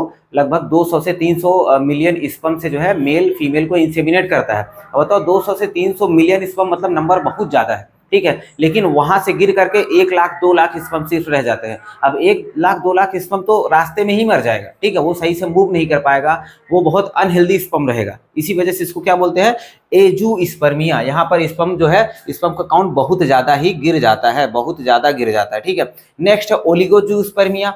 ओलिगोजूस्पर्मिया में क्या होता है, स्पर्म काउंट यहाँ पर भी लो है, लेकिन अभी यहाँ पर बहुत ज्यादा लो नहीं हुआ है, लो है लेकिन एजूस्पर्मिया से तो फिर भी कम ही होता है। ठीक है, मतलब उससे कह सकते हो उस कंपेरेटिवली एजूस्पर्मिया में तो बहुत ज्यादा कम, एकदम नेग्लिजिबल टाइप का हो चुका है। लेकिन वो ओलिगोजूस्पर्मिया में अभी भी मान लो चांसेस हैं कि मे भी हो सकता है कि फर्टिलाइजेशन हो जाए। ठीक है, तो और क्या हो सकता है, और क्या प्रॉब्लम हो सकती है मेल के अंदर इनफर्टिलिटी का, इरेक्टाइल डिसफंक्शन। इरेक्टाइल डिसफंक्शन क्या होता है, इरेक्टाइल डिसफंक्शन सिंपल सा कह सकते हैं, मेल का जो रिप्रोडक्टिव ऑर्गन है, ठीक है, जिसको हम लोग पेनिस बोलते हैं, उसमें क्या हो सकता है, उसके अंदर कुछ प्रॉब्लम्स आ सकती है जिसकी वजह से उसके अंदर इरेक्टाइलिटी नहीं आएगी। ठीक है, मतलब क्या होगा कि मेल का रिप्रोडक्टिव ऑर्गन इरेक्टाइल नहीं रह जाएगा, उसी को बोलते हैं हम इरेक्टाइल डिसफंक्शन। ठीक है, मतलब वो सही से फंक्शन नहीं कर पा रहा होगा। जब इरेक्टाइल ही नहीं होगा मेल का रिप्रोडक्टिव ऑर्गन, तो फीमेल को इंसेमिनेट ही नहीं कर पाएगा। जब फीमेल को इंसेमिनेट नहीं कर पाएगा तो भाई फर्टिलाइजेशन कहाँ से होगा, जब स्पर्म ही नहीं रिलीज हुआ फीमेल के रिप्रोडक्टिव ट्रैक्ट में, तो फीमेल के अंदर जाकर के ओवा का फर्टिलाइजेशन कैसे होगा। ठीक है, नहीं हो पाएगा। तो ये केसेस होते हैं जिसकी वजह से मेल को जो है हम लोग इनफर्टाइल बोल सकते हैं। सबसे पहला एज था, दूसरा मान लो स्पर्म का काउंट बहुत ज्यादा गिर गया, या फिर मान लो थोड़ा मोड़ा गिर चुका है, या फिर इरेक्टाइल डिसफंक्शन हो जाता है मेल के अंदर। तो ठीक है, अगर फीमेल की वही बात करते हैं तो फीमेल में तो जो है भाई एज का फैक्टर बहुत ज्यादा इंपॉर्टेंट करता है। ठीक है, बहुत ज्यादा इंपॉर्टेंस रखता है फीमेल में एज का फैक्टर। फीमेल में आज की डेट में अगर हम लोग बात करते हैं, फीमेल नॉर्मली आज की डेट में ठीक ठाक फर्टाइल अगर होगी तो 30 से 35 साल का उम्र जो है उसका बेस्ट माना जाएगा, कि इस एज में जो है कह सकते हैं इस एज तक वो ठीक ठाक फर्टाइल होगी। और अगर बेस्ट एज माना जाए तो बेस्ट एज तो भाई आपका 20 to 25 माना जाएगा। मतलब इस टाइम पर क्या होंगे, यहाँ पर जो है बहुत ही ज्यादा हेल्दी ओवा रिलीज होते हैं। ठीक है, बहुत ही ज्यादा हेल्दी ओवा रिलीज होंगे कौन सी एज में, 20 to 25 ईयर्स ओल्ड अगर कोई फीमेल है तो वहां पर सही ओवा रिलीज हो रहा होगा। लेकिन जैसे जैसे उसके साथ एज बढ़ती जाती है, कह सकते हैं, देखो हमने क्या देखा हुआ था, फीमेल में जो ओवा का नंबर होता है वो कांस्टेंट होता है। फीमेल में जो ओवा का नंबर है वो तो कांस्टेंट होता है ना भाई। तो शुरुआती समय में जो हेल्दी ओवा होते हैं वो शुरुआती समय में बनते हैं, लेकिन जैसे जैसे उम्र बढ़ता जाएगा ओवा हेल्दी नहीं रह जाएगा, मतलब उसका हेल्थ ओवा सही से, अच्छे ओवास जो है उनका प्रोडक्शन लास्ट स्टेज में नहीं होता है सही से। जैसे जैसे उम्र बढ़ेगा ओवा का कह सकते हैं हेल्थ रिड्यूस होता चला जाता है। ठीक है, तो वही हम लोग बोल सकते हैं कि नॉर्मल हेल्दी ओवा जो है लगभग 20 से 25 साल की उम्र में बनते हैं। उसके बाद धीरे धीरे जो है ओवा का हेल्थ कमजोर होते चला जाता है, और धीरे धीरे जो है हम लोग कह सकते हैं 30 से 35 साल की उम्र के बाद ओवा का प्रोडक्शन भी कम होने लगता है, ठीक है। और उसके साथ में लास्ट में हम लोग कह सकते हैं कि एकदम से एंड कब हो सकता है फीमेल के अंदर, तो 40 से 45 साल की उम्र में या फिर मोस्ट ऑफ द टाइम 45 के एज तक आते आते ओवा का प्रोडक्शन ही क्या हो जाता है, बंद हो जाता है, एकदम से खत्म हो जाता है, ठीक है। ओवा का प्रोडक्शन एकदम से खत्म हो जाता है। तो हम लोग कह सकते हैं कि फीमेल में क्या हो सकता है, फीमेल में इनफर्टिलिटी जो है वो एज फैक्टर से ज़्यादा रिलेटेड है, ठीक है। अगर ज़्यादा एज हो गया है तो ओवा का प्रोडक्शन सही से नहीं होगा, ठीक है। देखो ज़्यादा एज हो गया है तो ओवा जो है नहीं प्रोड्यूस हो रहा है। या फिर और क्या हो सकता है, contraction in the fallopian tube, fallopian tube के अंदर जो है अगर कॉन्ट्रैक्शन हो जा रहा है तो उसकी वजह से भी जो है फीमेल जो है फर्टाइल नहीं होगी। अब वो देखो फैलोपियन ट्यूब का कॉन्ट्रैक्शन कैसे होगा वो मैं बता देता हूँ आपको।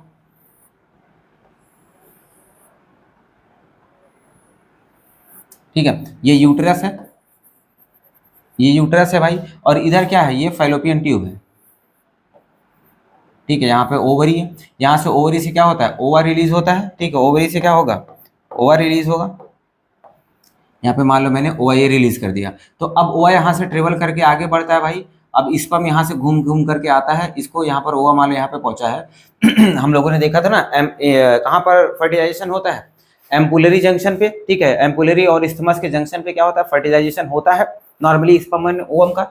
लेकिन अब मान लो यहीं पर जो है ये कॉन्ट्रैक्शन हो चुका है, जो हमारी फैलोपियन ट्यूब है, फीमेल की फैलोपियन ट्यूब है, वो यहीं पर ऐसे दब चुकी है, दब चुकी है। मान लो स्पर्म घूम के आ भी गया, फर्टिलाइजेशन हो भी गया, तो ये क्या होगा, ये जो हमारा जाइगोट है ये आगे ट्रांसपोर्ट हो पाएगा क्या, नहीं हो पाएगा। क्यों, क्योंकि यहाँ पर जो फैलोपियन ट्यूब है वो दब चुकी है, फैलोपियन ट्यूब दब चुकी है, तो उसको जो है पास ही नहीं कर पाएगा ओवा। जब पास नहीं कर पाएगा तो फिर कोई मतलब नहीं रह जाएगा, तो इसकी वजह से भी जो है फीमेल प्रेग्नेंट नहीं हो पाती है, ठीक है। तो इसी को जो है हम लोग बोलते हैं इनफर्टिलिटी, मेल के अंदर फीमेल के अंदर दोनों के अंदर। मैंने आपको बताया कि इनफर्टिलिटी क्यों हो सकता है, ठीक है।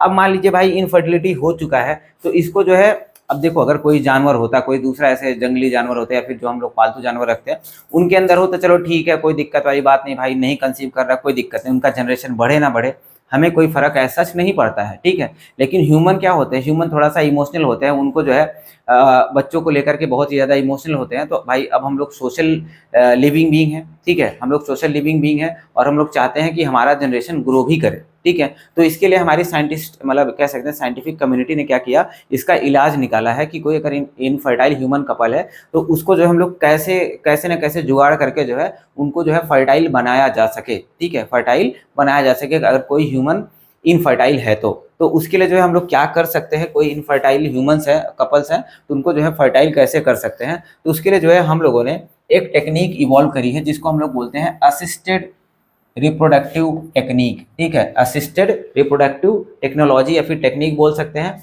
इसको शॉर्ट फॉर्म में आर्ट बोलते हैं, ART, ठीक है, आर्ट बोलते हैं। तो इस आर्ट के थ्रू क्या कर सकते हैं हम लोग, किसी भी ह्यूमन कपल को फर्टाइल कर सकते हैं या फिर कह सकते हैं कि उनको बच्चा प्रदान करने की खुशी जो है हम लोग दे सकते हैं उनको, ठीक, मतलब बच्चा पैदा करने की खुशी उनको हम लोग दे सकते हैं इस टेक्नोलॉजी के थ्रू। अब इसमें करते क्या है हम लोग, इसमें हम लोग क्या करते हैं, इसमें जो है 2-3 तरीके से जो है हम लोग कोई इनफर्टाइल कपल को फर्टाइल बना सकते हैं। सबसे पहला टेक्निक होता है IVF, ठीक है। क्या होता है IVF, IVF जो है कह सकते हैं ये मेन टेक्निक है। IVF का फुल फॉर्म होता है in vitro fertilisation. In vitro fertilisation, इसमें क्या होता है, इसमें जो है हम लोग लैब में, ठीक है, लैब में मेल और फीमेल के गैमीट को, मेल के गैमीट को क्या बोलते हैं स्पर्म, फीमेल के गैमीट को ओवा बोलते हैं, ठीक है। तो दोनों के गैमीट को, मेल एंड फीमेल के गैमीट को जो है हम लोग बाहर निकालते हैं, ठीक है, बाहर बॉडी के बाहर निकालते हैं, उसको लैब में ले जाते हैं और फिर वहां पर मान लो ये ओवा बना दिया हमने, ये ओवा बना दिया हमने। अब ओवा को क्या करेंगे, ओवा को आर्टिफिशियली बाहर से हम लोग स्पर्म जो है मेल का कोई स्पर्म लेकर के, किसी भी मेल का स्पर्म लेकर के उसको जो है हम लोग आर्टिफिशियली लैब में क्या करेंगे, फर्टिलाइज करवाएंगे, ठीक है, लैब में फर्टिलाइज करवाएंगे। फिर फर्टिलाइज करेंगे तो क्या हो जाता है, ओवा क्या बन जाएगा, जाइगोड बन जाएगा भाई, ओवा क्या बन जाएगा, जाइगोड बन जाएगा। और इसको हमने कहाँ पर किया है, लैब में किया है, ठीक है। अगर लैब में कोई हम लोग रिएक्शन करवाते हैं या फिर कोई भी प्रोसेस करते हैं तो उसको हम लोग क्या बोलेंगे, इन विट्रो बोलते हैं। क्या बोलते हैं, इन विट्रो। और यहाँ पर इन विट्रो क्या कर रहे हैं हम लोग, इन विट्रो फर्टिलाइजेशन कर रहे हैं, लैब में हम लोग फर्टिलाइजेशन कर रहे हैं इनटू द टेस्ट ट्यूब, ठीक है। इसी वजह से इसको हम लोग बोलते हैं IVF, इन विट्रो फर्टिलाइजेशन, ठीक है। देखो इसमें क्या किया जा रहा है, fertilisation outside the body, fertilisation outside the body, हम लोग बॉडी के बाहर फर्टिलाइजेशन कर रहे हैं, कोई भी फीमेल के अंदर इसका फर्टिलाइजेशन नहीं हो रहा है, फीमेल बॉडी के बाहर फर्टिलाइजेशन कर रहे हैं, ठीक है। फिर वहां पर क्या बन रहा है, जाइगोट बन जाएगा। फर्टिलाइजेशन के बाद मेल फीमेल गैमेट जब पास में मिलेंगे तो क्या होगा, जाइगोट बनेगा, ठीक है। अब जाइगोट जब बनता है तो जाइगोट का डेवलपमेंट होगा, तो उसको क्या बोलते हैं, जाइगोट के डेवलपमेंट के बाद ही क्या बनता है, जाइगोट डेवलप होकर क्या बनाता है, इम्ब्रियो, इम्ब्रियो बनाता है ना भाई, ठीक है। अब जैसे जाइगोट डेवलप करना चालू करता है उसको हम लोग इम्ब्रियो बोल सकते हैं, ठीक है। तो अब मान लो इम्ब्रियो बन जाएगा, ठीक है, जाइगोट का डेवलपमेंट हुआ, इम्ब्रियो का फॉर्मेशन होना चालू हो गया। तो अब इसको हम लोग बाहर ही थोड़ी लैब में ही, फर्टिलाइजेशन लैब में कर लिया हम लोगों ने, लेकिन उसका डेवलपमेंट लैब में नहीं करने देंगे, ठीक है। डेवलपमेंट लैब में हो भी नहीं पाएगा, मान लो 10 20 50 100 सेल बना भी लेगा तो मर जाएगा उसके बाद, ठीक है, क्योंकि उसको इन्वायरमेंट, उसको न्यूट्रिशन सही से मिल नहीं पाएगा, हम लोग बाहर इन्वायरमेंट में उसको प्रोवाइड नहीं करवा सकते हैं उतना अच्छा खासा न्यूट्रिशन जो कि माँ के गर्भ में मिलता है, ठीक है। तो इसके बाद इसकी वजह से हम लोग उसको क्या करते हैं, ट्रांसफर करते हैं into the female body, into the female reproductive system, इसको ट्रांसफर करते हैं। कैसे करते हैं, कहाँ करते हैं, इसको हम लोग जो है इम्ब्रियो ट्रांसफर में देखेंगे, ठीक है। देखिए इम्ब्रियो ट्रांसफर में कहाँ पर हम लोग कैसे करते हैं, इम्ब्रियो ट्रांसफर में सबसे पहले तो हम लोग जो है, सबसे पहला टेक्निक होता है जिसको हम लोग बोलते हैं जिफ्ट, ZIFT, जिफ्ट बोलते हैं। जिफ्ट का क्या मतलब है भाई, जिफ्ट का सिंपल सा मतलब है zygote intrafallopian transfer, zygote intrafallopian transfer, मतलब हमने क्या किया, ये आपका क्या है, फीमेल रिप्रोडक्टिव ट्रैक्ट मान लो बना दिया मैंने, ठीक है। अब इसको क्या करेंगे, जाइगोट जो है नॉर्मली फर्टिलाइजेशन के बाद बनता कहाँ पर है, फर्टिलाइजेशन के बाद जाइगोट जो है फैलोपियन ट्यूब में ही तो बनता है, एम्पुलरी इस्थमिक, या फिर कह सकते हैं इस्थमस, सॉरी एम्पुला में बनता है, ठीक है, सॉरी एम्पुला में बनता है। तब एम्पुला में जब यहाँ पर जो है जाइगोट बना हुआ होगा, तो सबसे पहले जो है अगर हमारा जाइगोट 8 ब्लास्टोमर तक है, अगर हमारा जाइगोट जो है 8 ब्लास्टोमर तक है, तो इसको क्या करेंगे, इसको हम लोग जो है इस जाइगोट को हम लोग फैलोपियन ट्यूब में ट्रांसपोर्ट करते हैं, कहाँ पर, फैलोपियन ट्यूब में ट्रांसपोर्ट करते हैं, वो भी कहाँ पर, एम्पुला वाले रीजन में, यहाँ पर जो है हम लोग अपने जाइगोट को ट्रांसपोर्ट कर देंगे, जो कि हमने लैब में बनाया हुआ था।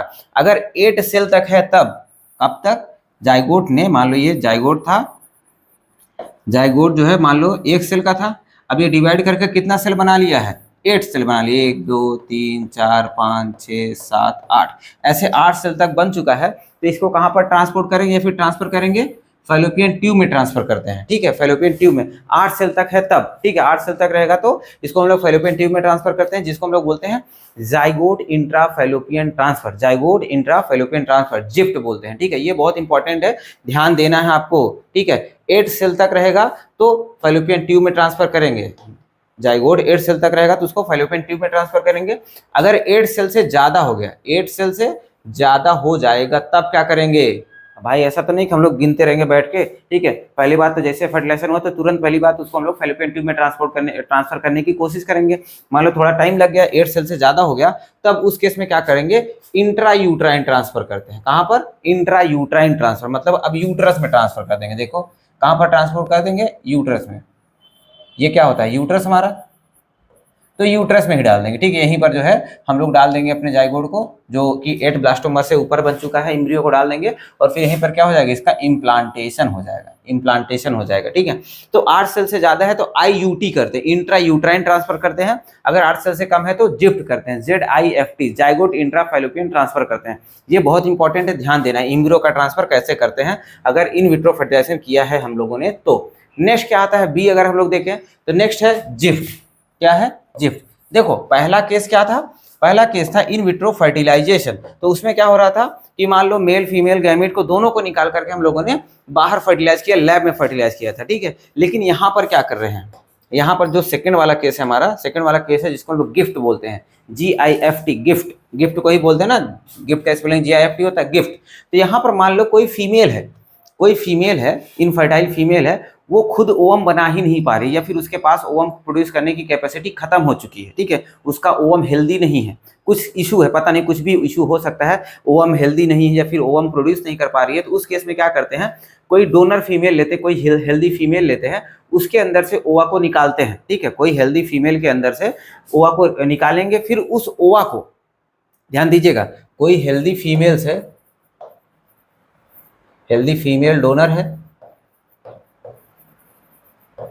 उसमें से जो है हम लोग क्या करेंगे, ओवा को लेंगे, वहां से ओवा को लेंगे और फिर इस ओवा को उस मदर के या फिर उस फीमेल के फैलोपियन ट्यूब में ट्रांसपोर्ट करते हैं जो रिसीवर होगी। क्या होगी? जो रिसीवर होगी, ठीक है। मतलब जिसके पास जो है ओवा प्रोड्यूस करने की कैपेसिटी नहीं थी, उसके अंदर जो है इस ओवा को ट्रांसफर करते हैं, जिसको हम लोग क्या बोलेंगे?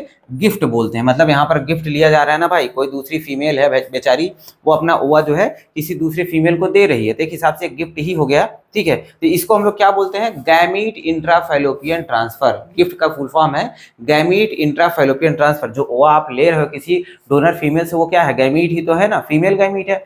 तो फीमेल गैमीट को किसी दूसरे फीमेल से लेकर के किसी दूसरे फीमेल में ट्रांसफर किया जा रहा है। मतलब हेल्दी फीमेल से जो प्रोड्यूस नहीं कर पा रही उसके फैलोपियन ट्यूब में ट्रांसफर किया जा रहा है। इसी को क्या बोलते हैं हम लोग? गिफ्ट बोलते हैं। देखो यहाँ पर लिखा क्या है, लिखा भी क्या है? ट्रांसफर ऑफ ओवा, transfer of ovum of any donor female. कोई डोनर फीमेल है उससे क्या किया जा रहा है? ओवा ले करके फैलोपियन ट्यूब में ट्रांसफर किया जा रहा है। किसके? जो रिसीवर फीमेल है उसके, ठीक है। रिसीवर फीमेल के फैलोपियन ट्यूब में उसको ट्रांसफर किया जा रहा है, ठीक है। नेक्स्ट देखते हैं भाई, ये तो हो गया, मान लो फीमेल गैमेट नहीं प्रोड्यूस कर पा रही थी, तो उस केस में हम लोगों ने गिफ्ट किया, ठीक है। उस केस में हम लोगों ने गिफ्ट किया। अब देखते हैं, अगर मान लो मेल में कोई प्रॉब्लम है भाई, मेल फर्टाइल नहीं है, उसके जो है स्पर्म में कोई प्रॉब्लम हो रही है, तो उस केस में क्या करते हैं? उस केस में हम लोग आर्टिफिशियल इंसेमिनेशन करते हैं। इंसेमिनेशन मतलब सिंपल सा समझ लो, इंसेमिनेशन मतलब होता है release of sperm, release of sperm in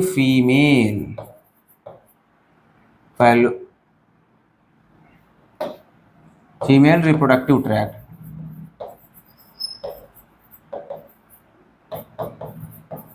female के रिप्रोडक्टिव ट्रैक्ट में स्पर्म का रिलीज होना ही क्या बोला जाता है? क्या बोलते हैं उसको हम लोग? आर्टिफिशियल इंसेमिनेशन या फिर एआई, ठीक है। आर्टिफिशियल इंसेमिनेशन, एआई का मतलब आर्टिफिशियल इंटेलिजेंस मत समझिएगा आप लोग। एआई का मतलब क्या होता है? आर्टिफिशियल इंसेमिनेशन, ठीक है, इंसेमिनेशन, ठीक है।